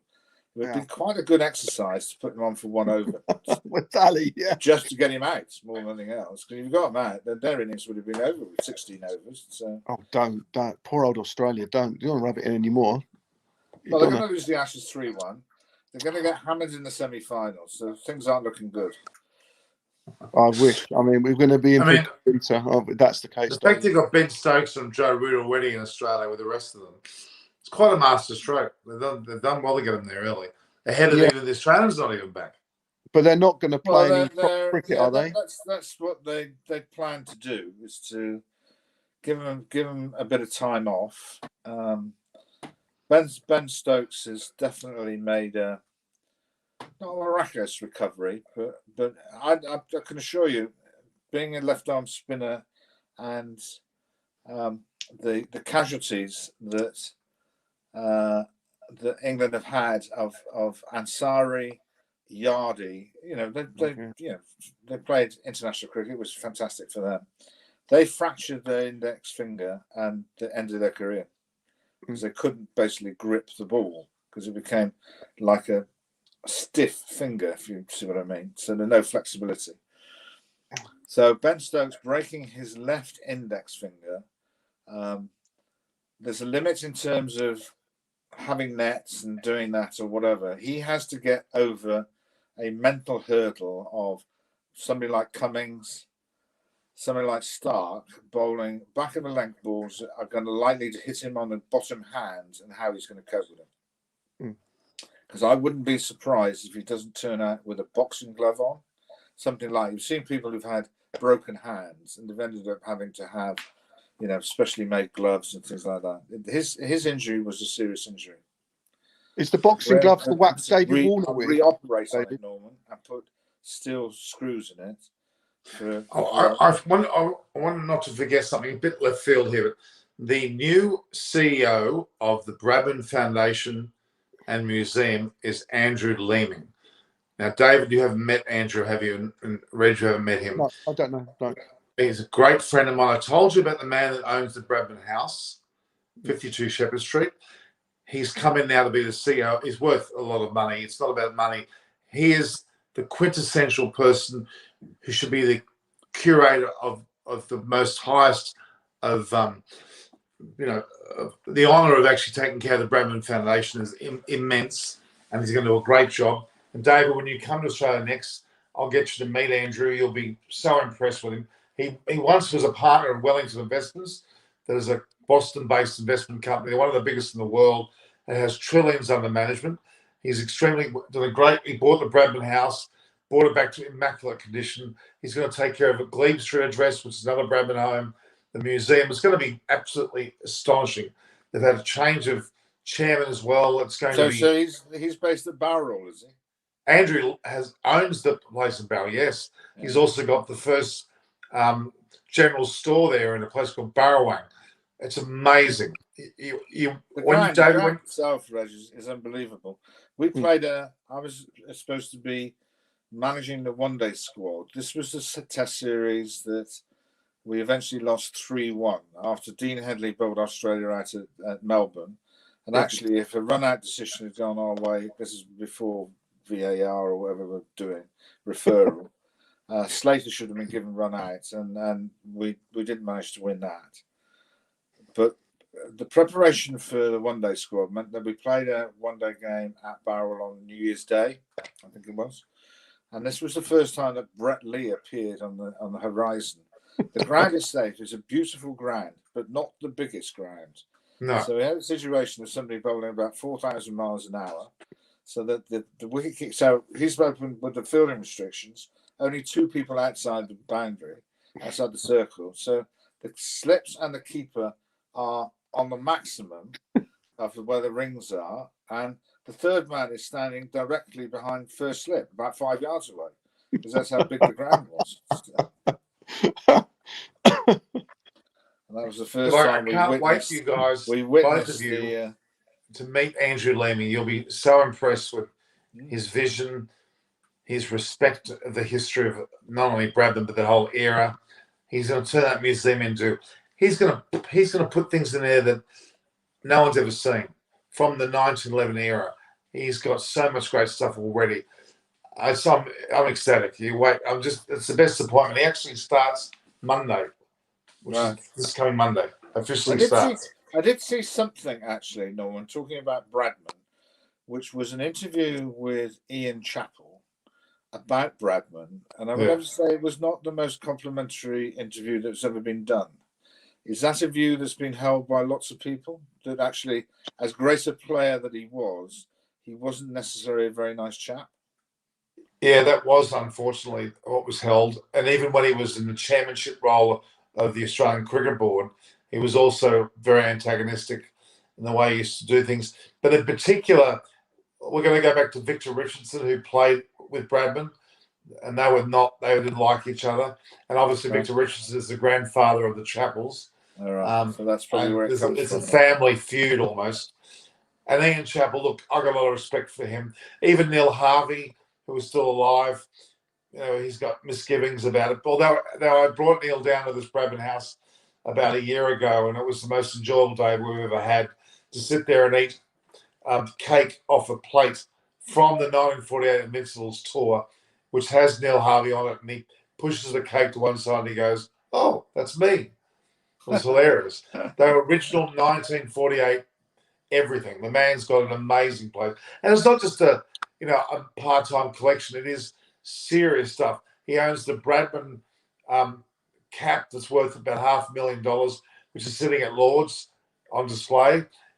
Victor Trumper hats. He's got incredible wisdom collections, and he's just got authenticity down to sewing machines, gramophones from 1911. Stoves from 1911. Everything. The house is 1911. It's got a famous war picture, which is from that time. And the history is immense. You have to go and see it. And I'll make sure you both, next time you're in Australia, will be taking a personal tour of this location that will blow you away. Norman, I'm a massive fan of Bradman. Of the legacy that he has. I don't want to hear bad things about him. I hate all this. The guy's gone a long time. It was a shock to hear that interview, but Norman's actually explained why it would have happened between But look, And he was very, it was very, somebody it was very quite much. an iconic player at Gloucestershire, not WG, because he wasn't exactly straightforward to say the least. But Wally Hammond, whose record is extraordinary Yeah, in amazing terms record. of as a batsman, bowler, catcher, everything. He was in the same bracket. People didn't like him very much. Never signed an autograph. Sort of mass womanizer and whatever. So it's but you can't dispute. I wonder You if can't history dispute. You can't has dispute a job or not to tell the true story, or you just go with the legend that is left. I'd rather sometimes you just stick with the legends Of and course it is. Yeah. let it go, rather than find out that they weren't Yeah. very nice and people didn't like them. Because who wants to hear that? I just don't want to know. If Bradman wasn't a nice guy, I don't want to know that. I just want to remember that this guy is absolutely the greatest ever cricketer who's ever played. No. Well, That's what I want to know. for this particular Bradman location in Barrel, Yeah. 52 Shepherd Street, is to me a house which is should be the most revered house of any sports person in any sport of any era. You talk to Jack Nicklaus or even a Babe Ruth at the time, or Michael Jordan, when someone mentions to those guys who was the greatest sports person ever, they won't say Tiger Woods or Jack Nicklaus. They will say, even though they don't know a lot about cricket, they will say Donald Bradman. Quite right too. On the stats, it's a stats thing for them, isn't it? They would not know much about cricket, but they would look at his record as against every other person who's ever played the game and say, therefore, he must be streets ahead. And it's right. His record transcends the sport, doesn't it? But it's not just cricket; it's all sport. Yeah, all sport. From what he's done, he's so far ahead of everyone else. So the fact that Andrew Leeming has put together an actual bringing back to life by like a virtual archaeological dig of the place is most immense. His front door has the pane glass, a small chip that was found. He replicated it perfectly to exactly the way the door was. He has a photo from 9/11 where he replicated everything. The plants, the coloration of the walls, everything is exactly the way it was, every dimension. It is the best restoration I've ever seen. Forgetting cricket. And you wait until you see it. You'll be shocked. And what he's about to do with the greater museum and the greater foundation will belie anything you can imagine. He will put it on the pedestal to the point where it's almost hard to believe. Worth waiting for, worth coming to see. I recommend anyone to see it. It's the cricket. It's the mecca of cricket. There's no doubt. How far outside of Sydney is Burrell? About an hour and a quarter, hour and a half. Yeah. Because I remember Bradman talking about how difficult it was for us to get into the city in those days. Very pretty area, I must admit. So. Rodney Cavalier, who was a former chairman of the SCG Trust, has a virtual state library at the back of his house. He lives around the corner. Andrew's place is there. It's just something to behold. And as what David's been there, it's an amazing site. But even if you get a tour of there are pictures all around the neighbourhood. Some of them you have to unearth like an archaeological dig, and they're grounds that Bradman played on. Creates an incredible history. I can tell you a lot more when you come. There's a place where he was born, not where he lived, but where he was born, is Cootamundra. He was only there for a brief time. The little house where his family was is still there, but it's just left abandoned. It should be a shrine. It's amazing. Anyway, I won't talk about that. So let's talk about can India get through? Because they've put themselves in an amazing position with their run rate now. Credit to them for doing that. If Afghanistan beat New Zealand, India will get through, won't they? Hang on a minute. If Afghanistan beat New Zealand, Afghanistan could get through. No, because if they absolutely murder New Zealand, which I don't think would happen, because India have now put their run rate above Afghanistan and New Zealand. And let's face it, India are probably going to make even better run rate against Namibia, you'd think.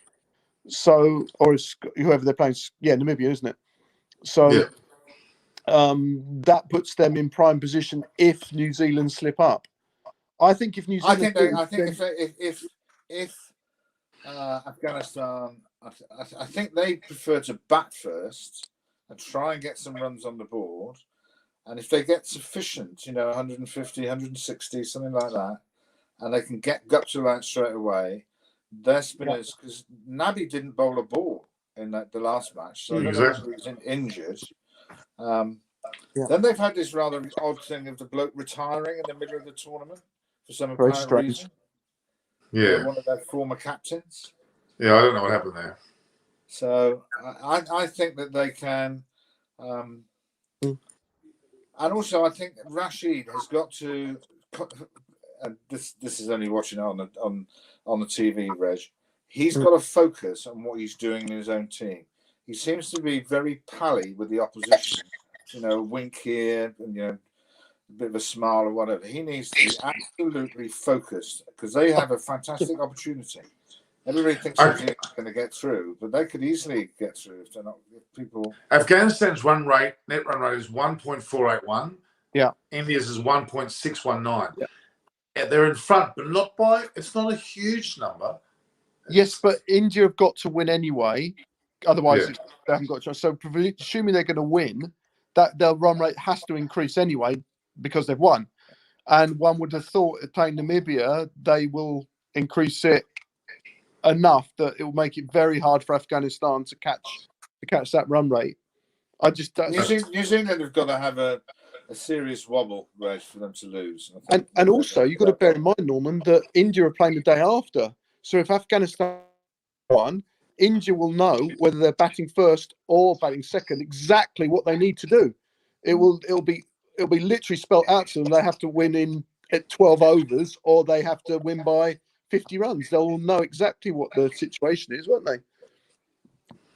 Oh, no, you're totally right. I mean, you would think that if Afghanistan were to beat New Zealand, India would go through, as long as they won their last match. I just think it's. I know disrespect to New Zealand or whatever, but for the tournament as a whole, if you ended up with with India and Pakistan playing in the semi-finals, then there's going to be an extraordinary atmosphere at the grounds. Yeah, not good for England, though. We don't want that. I would suggest that we don't want India to get through. England-India semi would be great for the tournament, great for world cricket, not good for England. This is a good point, Tim. I think New Zealand, motivated by the loss in the World Cup final, will be keen to try and rectify that.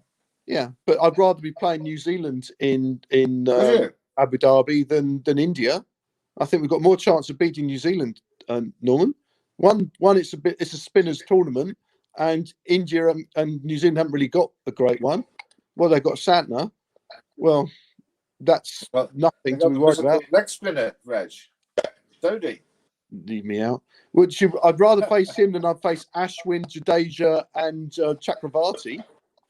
Yeah. I mean, let's face it, they're not going to leave Ashwin out again, are they? That was the. I find it. But it's noticeable to realise it's taken India a number of games to work out what was their strongest team. No, it's taken Kohli that number of games because everyone knew what their strongest team was. In fact, I still don't think they're playing their strongest team. I don't think Kohli gets in. I really don't. I think I'd rather see Ishan Kishan in there. I don't think Kohli's a 2020 player particularly. Yeah. That's just my opinion. I think that it's. But Ashwin, how does Ashwin not play? Because of there's a dissension in the camp, and that's why he's not playing. Yeah, that's a strong character. Yeah. Is that normal to do with his podcast?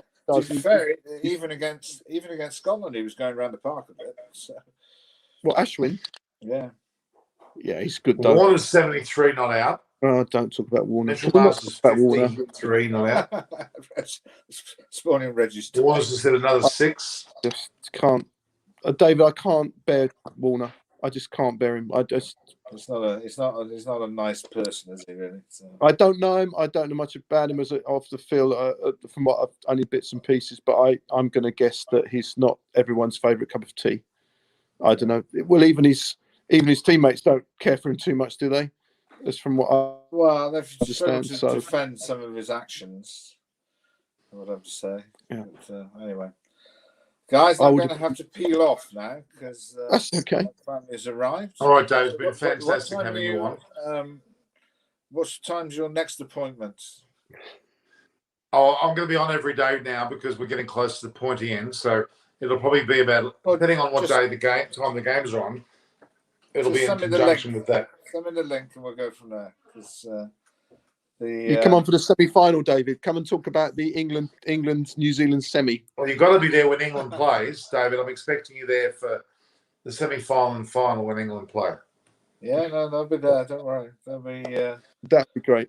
That'd be good. The only problem is, Norman, that events within the country will probably supersede their performances here. So, in the Middle East, which would be a shame. But I think, as Reg would know, but you wouldn't, Norman, is that the media, as I said to you, the media have got it between their teeth. Which time? I said absolutely. There's going to be a witch hunt. There's going to be a load of players. About sort of things to do with sport, Reg. It's a fair indication of how important they think it is when it's the first item on a news program, even before climate conferences in Scotland. Shows you how serious the subject it is. Quite rightly. There was one point. I know. Just quick, 10 seconds, David. The guy who brought the case had 43 allegations that he brought up, and the report only upheld 7 of them. What happened to the other 36? Now, well, either it's just hearsay and they couldn't prove it either way, or they said he had no case on those other 36. I don't know, but that's going to all be brought up, isn't it? There's a parliamentary hearing coming up. Yeah, I think that will be. I think if it's the one if I'm going back to around the 100-ball game, Reg, they wanted to ask some questions of how much is this costing, what's the implication if it doesn't work, and actually, Tom Harrison in that situation was economic with the truth, I think would be the description that they've used. But fortunately, 100-ball game was a great success. Yeah, this will be, I think, about how Yorkshire run as a club, as opposed to those, because I think some of them were removed, and I know legal experts, so this is only my opinion. If it's one person's word against another person's word, and it can't be verified, how can it stand up? Yeah, I think the ones that have stood up, is there some other evidence or witnesses that actually justify? Because the one thing that they doesn't seem to get that much mention is the situation between Andrew Gale and Ashwell Prince when Yorkshire played Lancashire, which actually was quite a big disciplinary thing, and that had racial undertones. So I don't know whether that reappears, but I think it's more. Which is always, I don't know what your thought, Reg, is that fine, the report's been done, but why sit on it? You know. Well, as I understand it, there was legal implications why they wouldn't print it, go public with it, because I assume a lot of players were getting, he said, you said sort of things where they couldn't prove it. But now that it's going to go to a parliamentary committee, I forget what they're called, it's got a name, DPS or something like that. I think it's a DPS or something like that. Apparently that privilege is waived in a parliamentary committee. So legal requirements don't come into it. So I assume Rafiq is just going to sit there and name every single player by name and every single official by name. And that's going to absolutely throw the whole cricketing world in this country up into the air, because these players are then going to say, hold on, that never happened, but they're going to be named. And so therefore the press are going to have a field day whether it's true or not.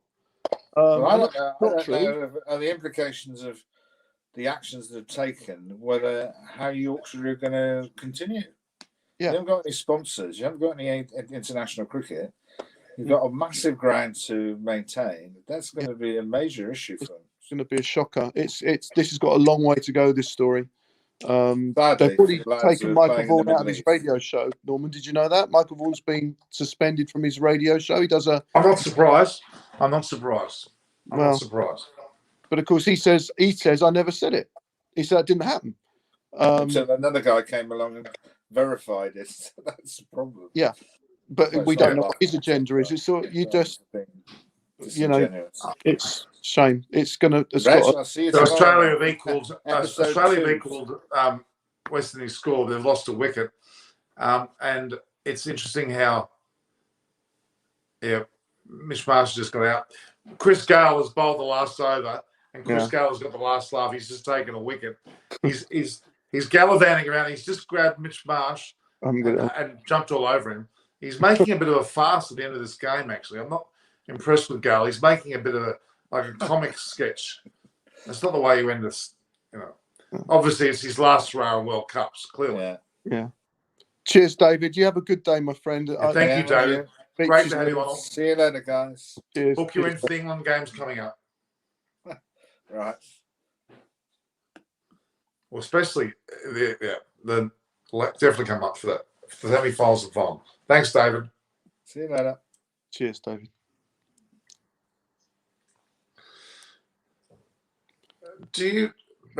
Reg, do you actually think the form that we're seeing here from Australia is indicative of anything at all? I think they're a good side. I'm consistent with that opinion. I think they're a good side. I think the West Indies have had a very poor tournament. I think West Indies is necessarily a poor side. I think that sometimes you talk about momentum in all sport, but particularly in cricket. And when I remember when Chris was growing up and he played, as you know, right through the county system from a very young age, they were always talking about momentum being massive in cricket, particularly. I think the West Indies have just got on a terrible roll here, and I think it's hard sometimes to get it back. And I think that some of their older statesmen, the West Indies, don't really care that much. And I don't think it matters to them quite that much. You see them running around with a big smile on their face, and what Gale's just done, and it should matter more, Norman. It should bloody hurt, and they should. Well, there's been smacked by Australia. Not laughing and joking about it. I mean, looking at pictures here, DJ Bravo, big grin on his face, Gale, big grin, Pollard. I'm really sorry, guys. You've been absolutely embarrassed in this tournament. You shouldn't be laughing about it. And I've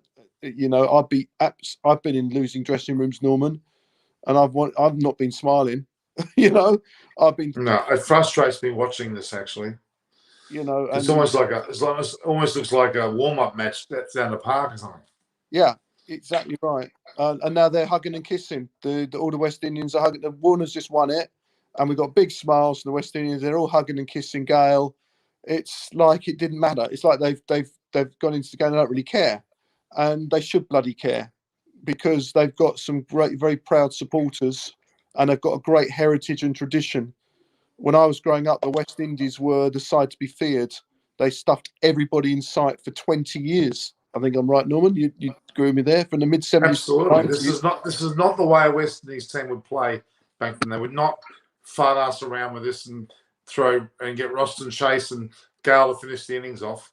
If I was a West Indies supporter and selector, I'd be saying to a few of those guys, "Yeah, thanks a lot, bye."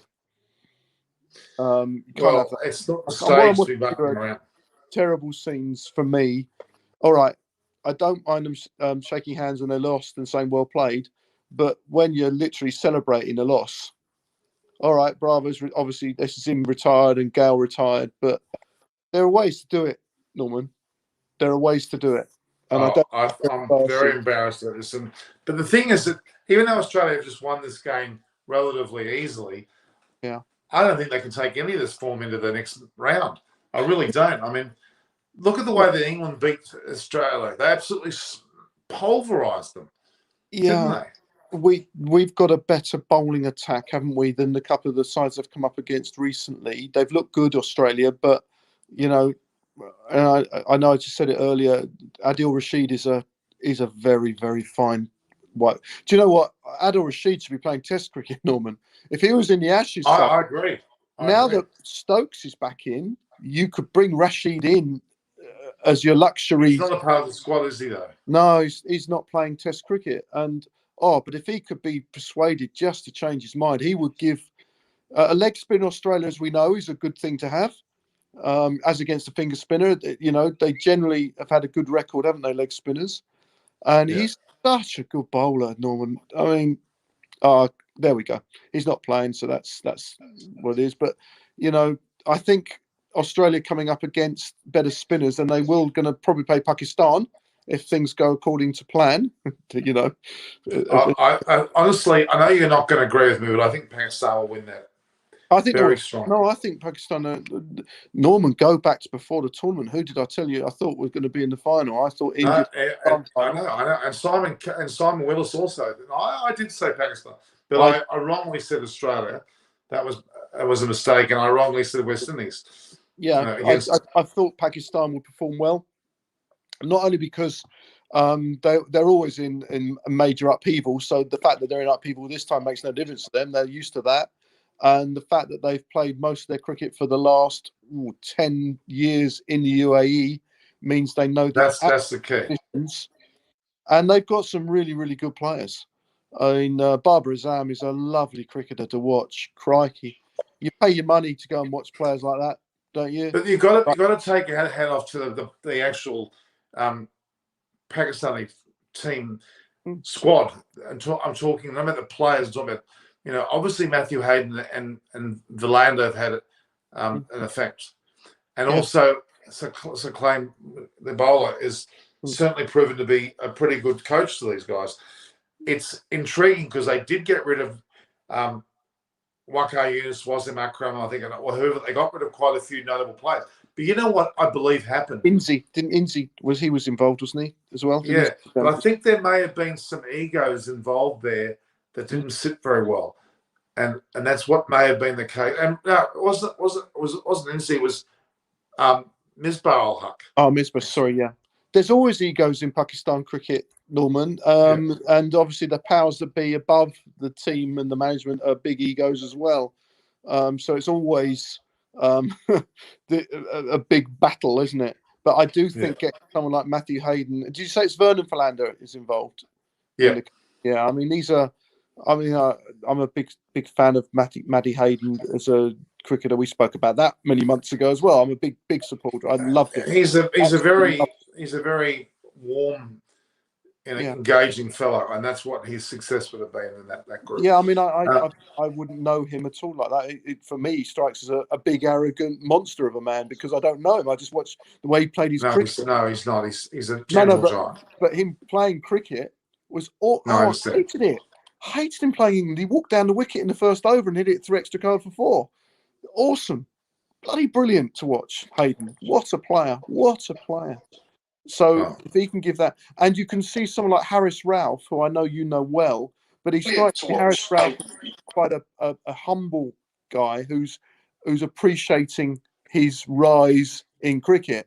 And you can see someone like Vernon Philander having a massive influence on him because he wants to listen and learn, Harris Ralph, doesn't he? Oh, he would be listening and learning a lot. Yeah, and that's that's vitally important, isn't it? So you get the right people involved, and it makes a difference, doesn't it? Well, Pakistani players. I mean, Shaheen Afridi is also very humble. He's a very nice kid. He really is. They're very impressive. Sometimes your persona on a cricket field isn't what you are like in real life, is it? It's a weird thing, isn't it? Yeah. Matthew Hayden's a very gentle guy. So is Glenn McGrath. He's also a lovely bloke. Hated him. Can't stand him. Don't talk about Glenn McGrath. Don't. The best thing he ever did in his career, Norm, you know what the best thing he ever did? Retire.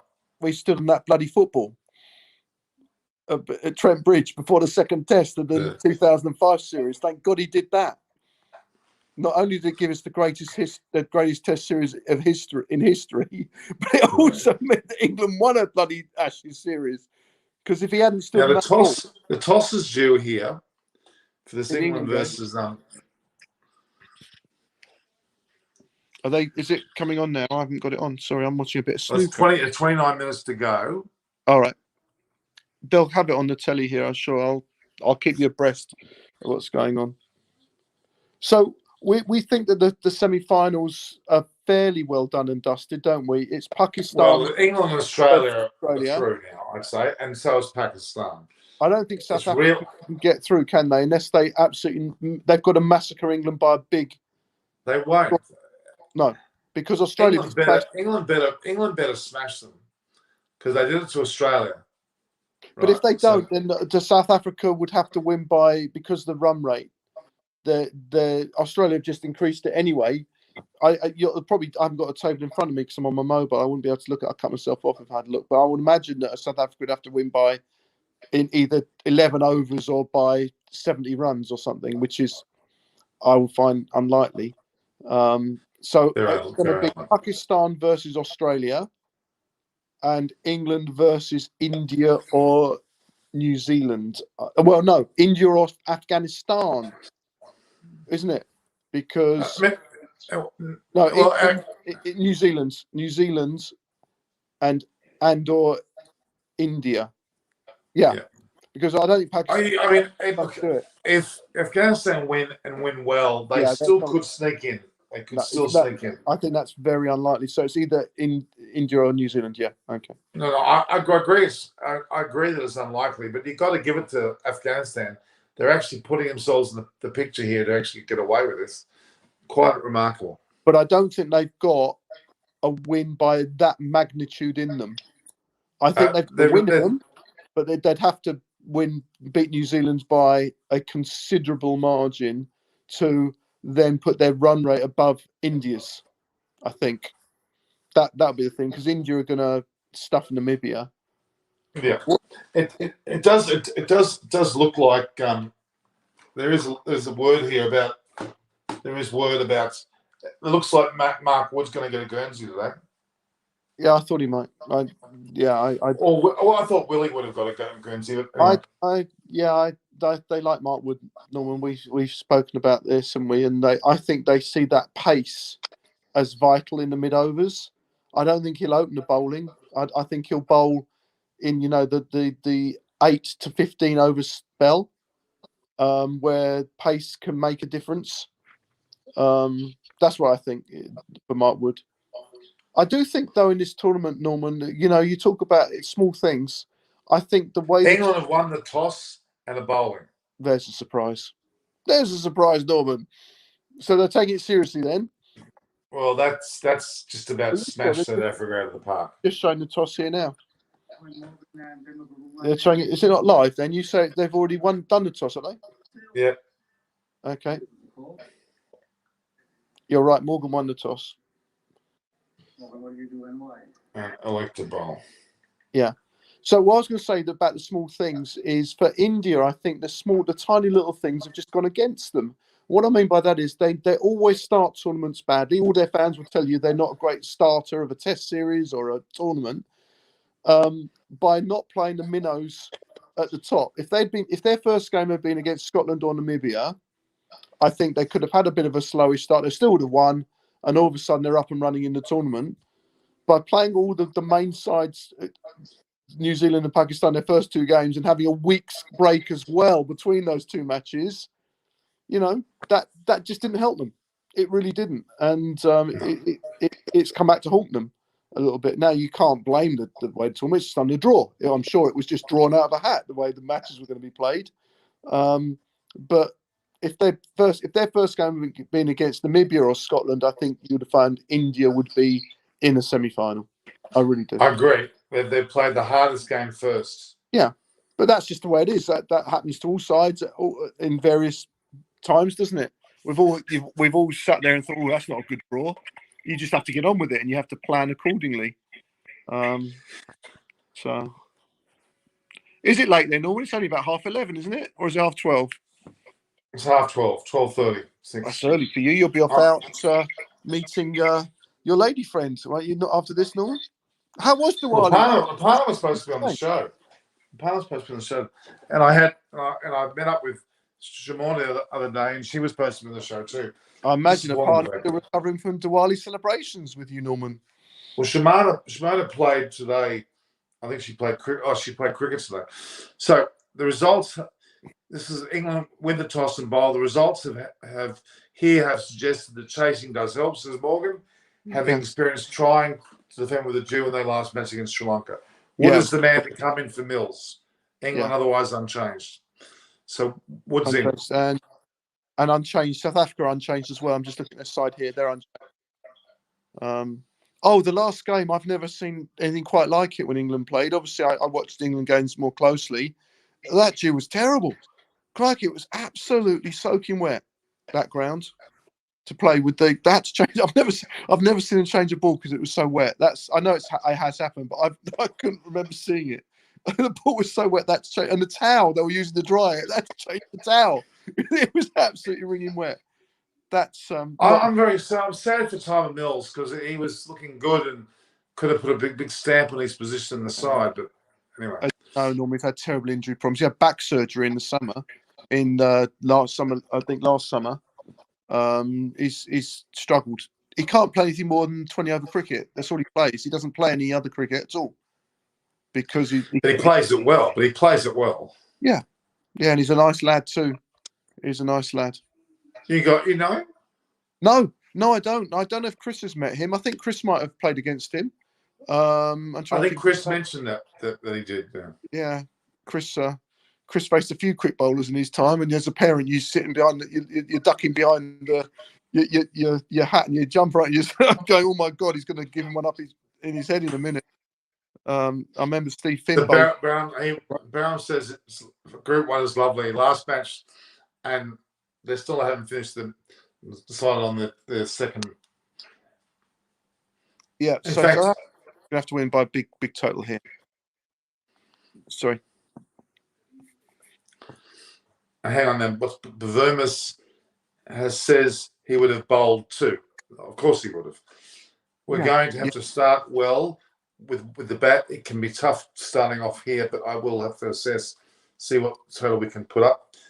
South Africa and change. Bavuma suggests they will focus on getting a score before working about the net run rate scenarios when bowling. Okay. Here's another one who shouldn't be in the side, Norman. Bavuma. I know why he's in the side, and that don't upset anyone, but I mean, he's not a 2020 player. He scores. No, at all. Not in the slightest. He's a long format player, and he'd probably be the first to admit to it. Too. Yeah, I mean, it's nonsense. 40 or 40 balls is not going to win them at any tournament. I mean, I'm not a Steve Smith fan in the 2020 side either, although he's a bit better than that, and he's a fine player. I just think that, I mean, Australia must have the biggest proportion of their Test side in their 2020 side, haven't they? I mean, it's almost a Test. Which I mean, I'm not impressed with Australia using Hazelwood, Stark, and Cummins for their T20. That's an unusual thing for me. I think that's what that tells you. What that tells me is they haven't got any. They're outside of their top bowlers. They haven't got anyone to support them. Honestly, they truly haven't. But they've got some good Andrew Tye, and they've got another young quick bowler who's played a lot. They obviously haven't got any faith. Guy Richardson. Guy Richardson, yeah. But that's not a guy, Norman. But hang on, no, or Nessa, no, or Sean Abbott. Yeah, and what about Cameron Green? Is he not he's the next big all rounder, isn't he? Yeah, no, he's an all rounder at best. He's not, and he hasn't taken a wicket in Test cricket yet. Look, Australia have a lack of bowlers.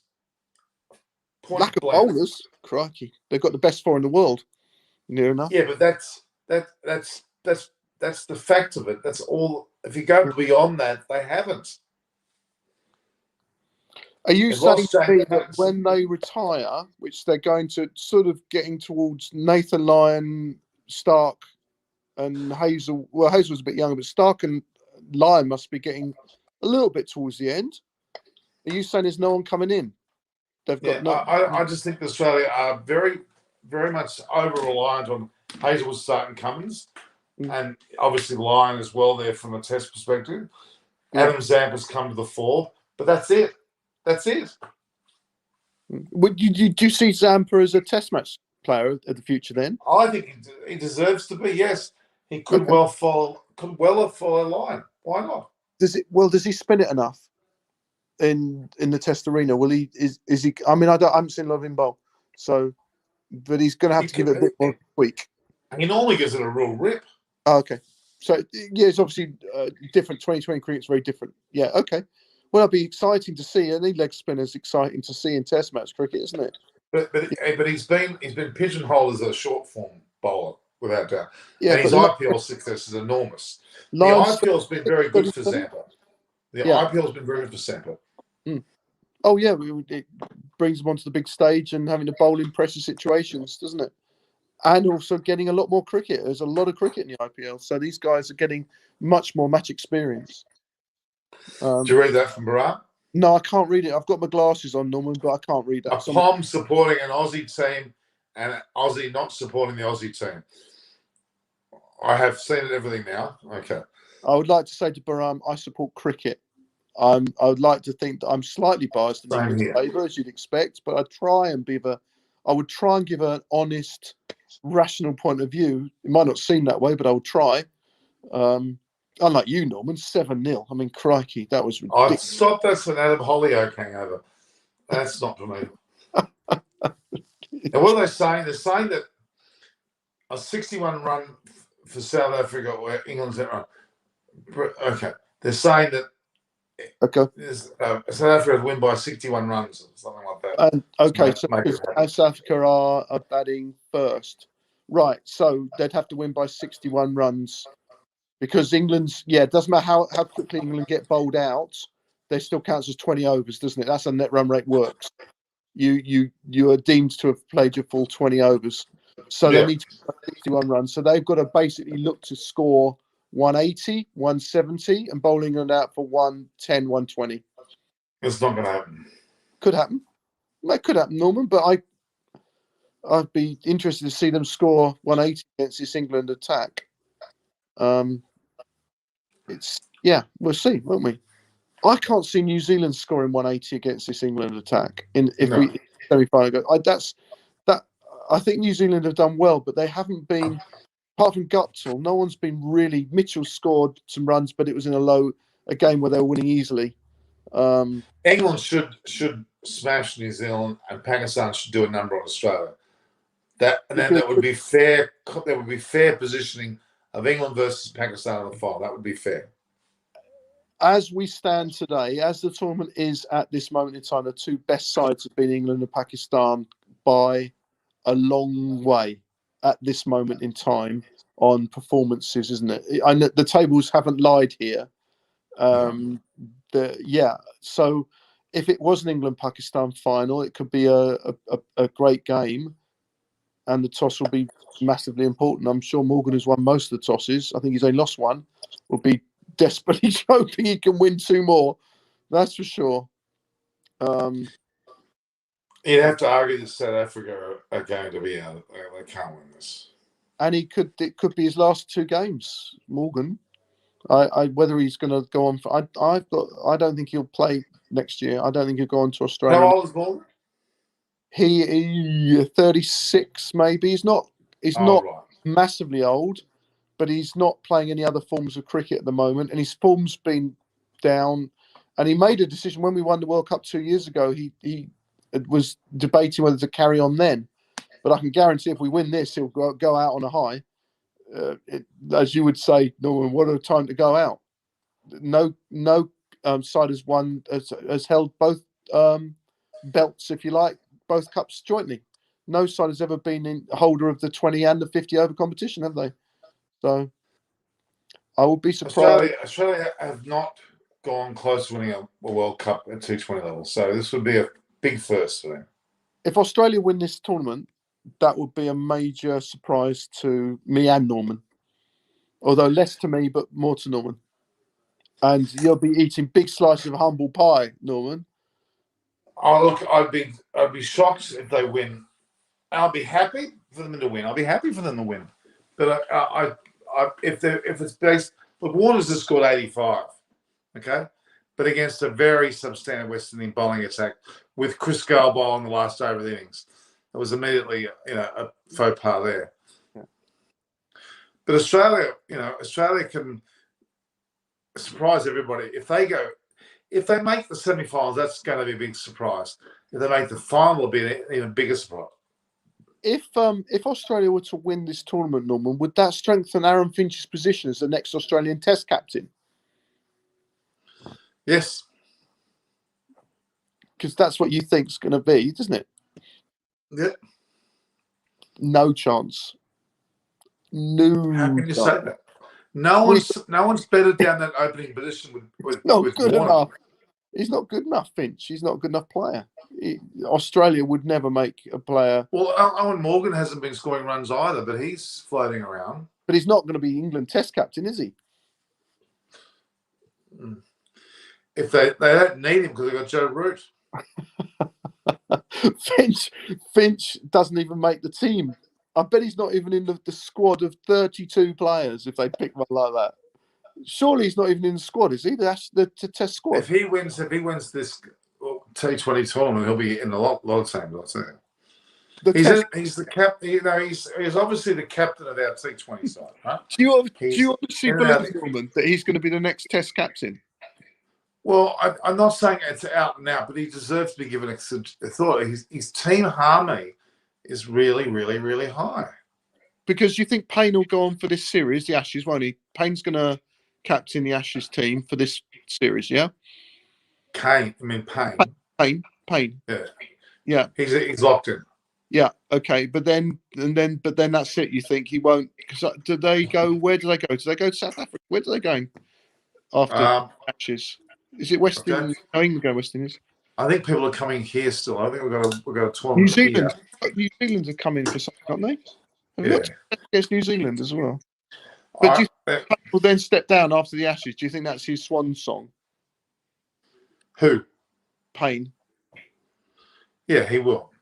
Because if they win the Ashes, then he steps down in glory, doesn't he?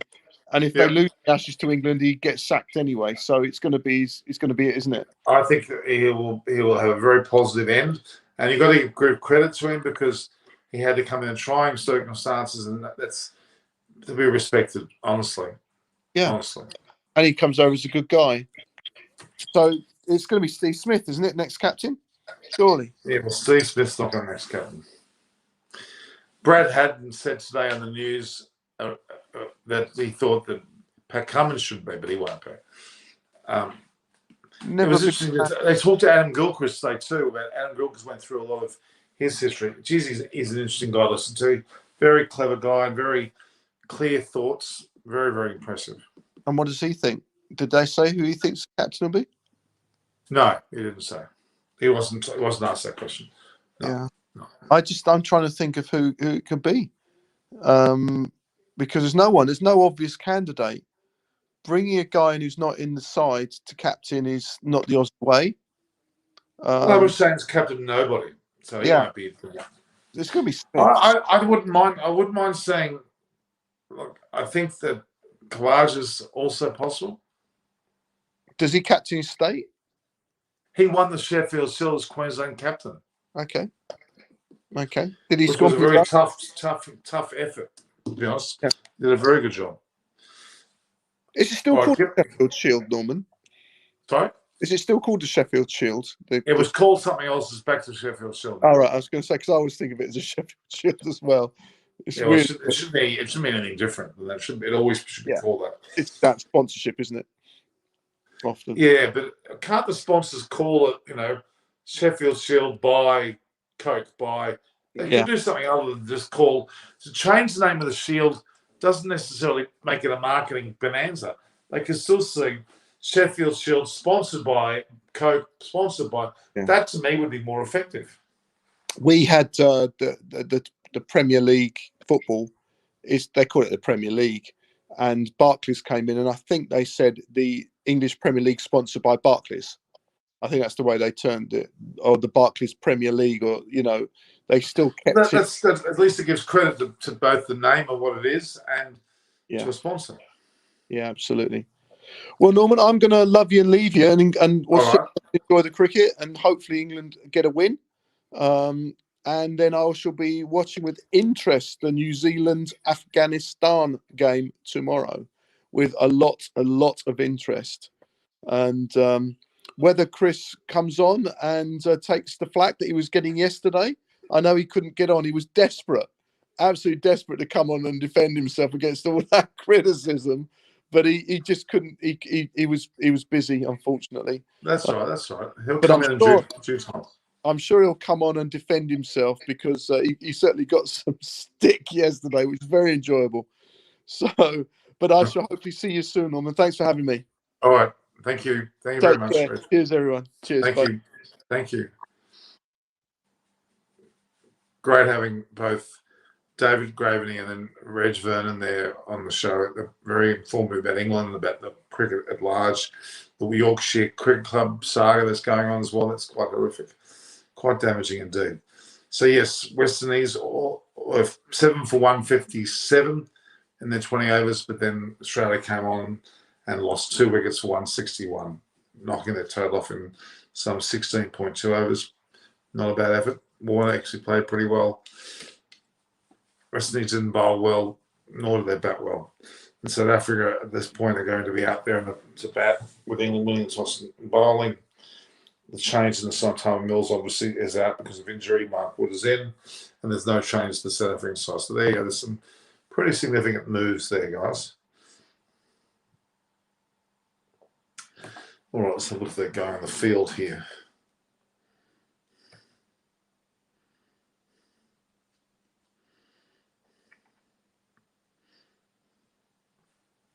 Foxtel, go. So look here. Swap because Wood is right arm compared to Mills. Very exciting with coming out. The players are coming out now for their respective choruses, their respective anthems. Very impressive indeed. With what 2%? Has Gale officially declared? No, I think he has, but he should though. Moa, why? Why when these could not play well together as a team? I don't know. Don't know what's the problem there. I really don't know. It's hard to put your finger because they come across as very relaxed, very much together, but that's not the case.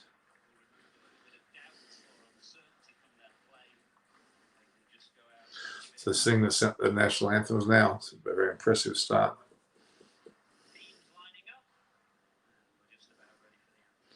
Sharjah.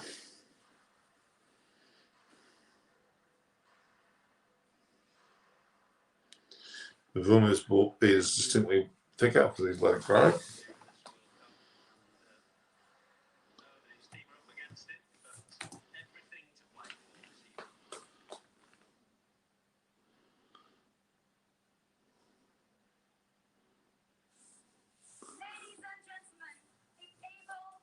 All right, Yuvraj Singh may come out of retirement in a new room. What? No, don't think so.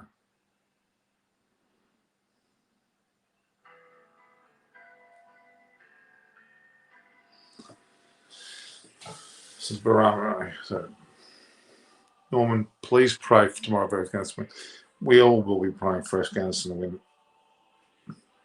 Never has there been so many people want Afghanistan to win a game of cricket. While they're doing the national anthem, I was going to get the power pack, the power chord, so just listen to the anthems, and I'll be back in a sec, guys.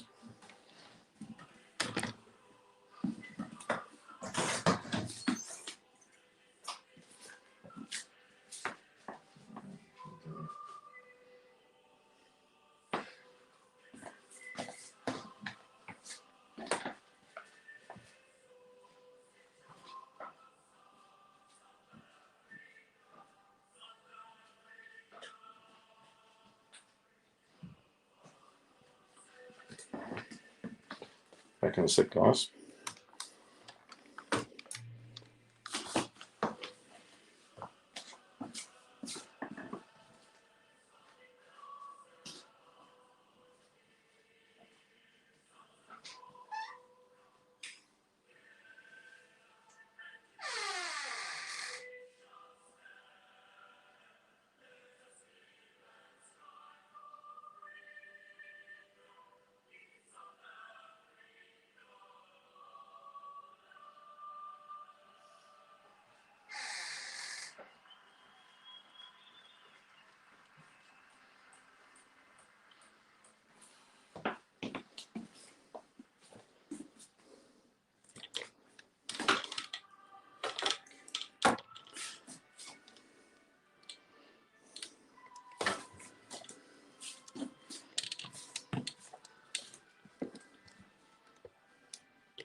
I'll get some of these stands going.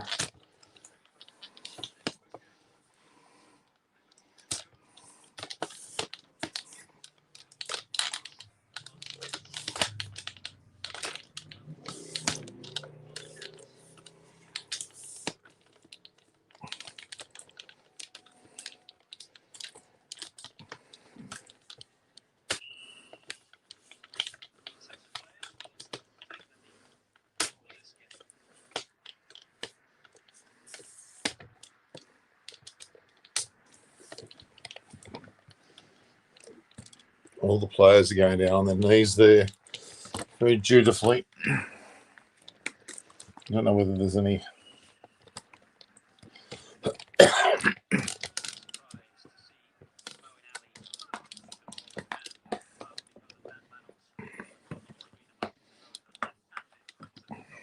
All right.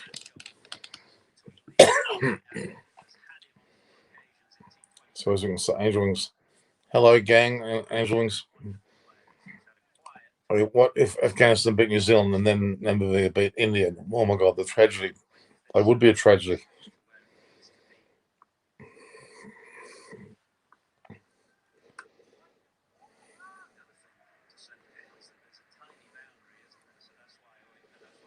Samoan Ali. Opens the bowling for England. Players going down on knees. No one going on his tushy. Exactly. I thought I'd relax. Abhishek Sharma. If America does manage to beat New Zealand, then they're more deserving of semi-final bit than India. Well, that's true. So today's landmarks, Petrorius and Wood are both in the sides.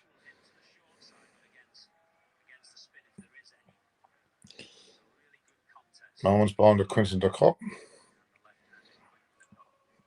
Christian Moran reckons South Africa's going to win. No, I can't say it.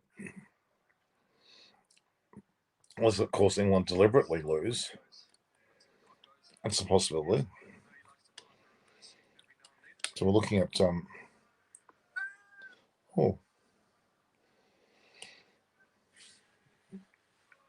Quinton de Kock looks a little bit friendly.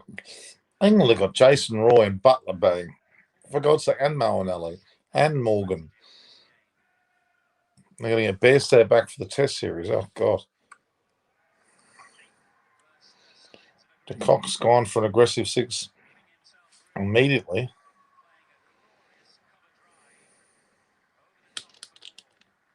Quinton de Kock knows he can't stuff around. Kevin, Afghanistan beating New Zealand would be a miracle. Was it Kevin Gates?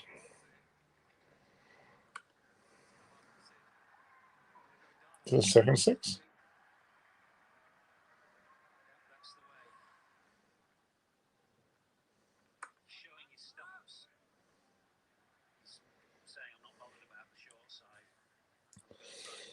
Quinton de Kock's got no qualms here. We can certainly go for it.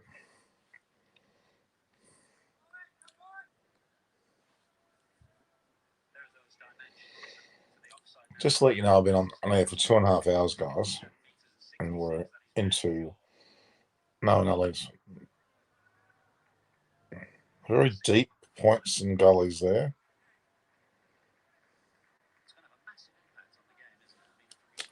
I'm not sure what's wrong with this computer, but there's a. Well, the computer's totally got itself some sort of problem here. What's wrong with my computer? I'll go on, we'll restart it. See if restarting my computer does any good. Oops. Okay. My computer is playing up. Let's have a look in. See if it starts. It's had all sorts of issues. If Majid plays Afghanistan that second, it's quite possible Afghanistan can beat New Zealand. Okay. Go against over 1 billion people rooting for you. Yeah, even we got rooting for the Taliban. That's for the first time.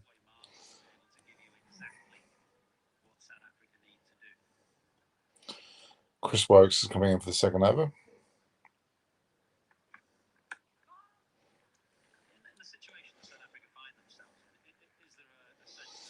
Okay, so at this point in time, unless South Africa pull off a miracle, it will be Australia versus Australia in second spot in Group 1. So is Mujib fit to play? And any update? At this point, it looks like Mujib will play the match because it's extremely important. You know what's Norm doing? Norm's just relaxing. Quinton de Kock needs to throw a bit of caution to the wind and go for beginnings. What's wrong with my computer? It's really not playing it.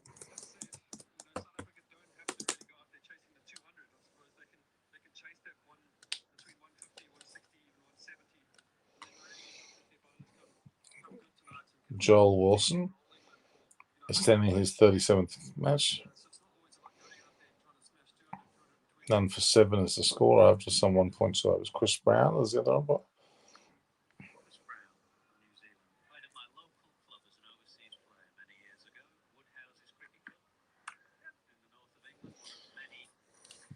Is Mujib fit to play? We believe he is fit to play, guys.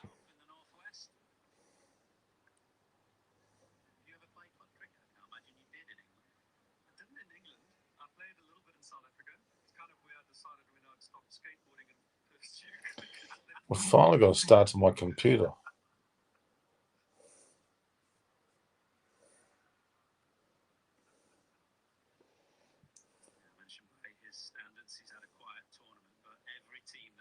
It's taken a while for my computer to wake itself up.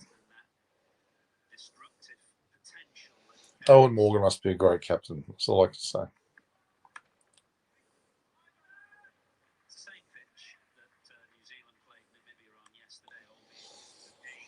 We've talked a lot for the last 2.5 hours. We've talked with David Graveney, Reg Vernon, people that come online, including Baram. And the general consensus is that England are through, as so is the likes of Pakistan, and England's partner in their Group 1 will be Australia, with the partner in Group 2 being probably New Zealand. As India can concoct something very quickly here leading into the match. Okay, we'll work out what we're going to do here.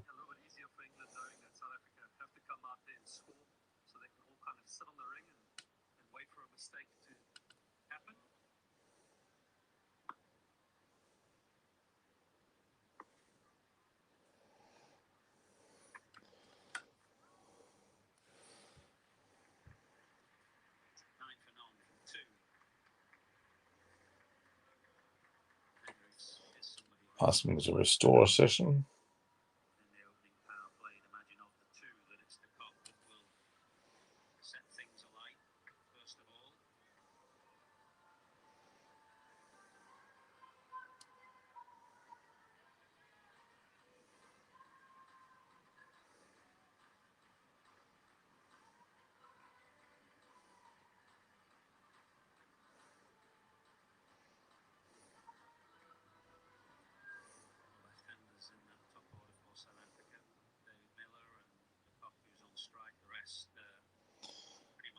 It is quite difficult to keep myself afloat here with this, I'm afraid, guys.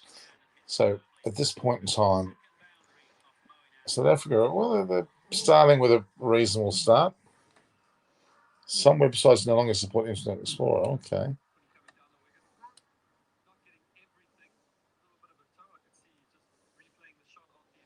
I'll have to get rid of that then. But Google Chrome, they certainly do support. All right, guys, we might leave it at that. Let's tune in tomorrow. It looks like at this early stage that England will beat South Africa, and that would put Australia through to the semi-finals with them. and Pakistan. Next tomorrow we'll find it eagerly when the next time we see Afghanistan play New Zealand, and we all want Afghanistan to beat New Zealand so as potentially India can go through. So stay tuned. Talk to me soon. Talk to you later. Bye.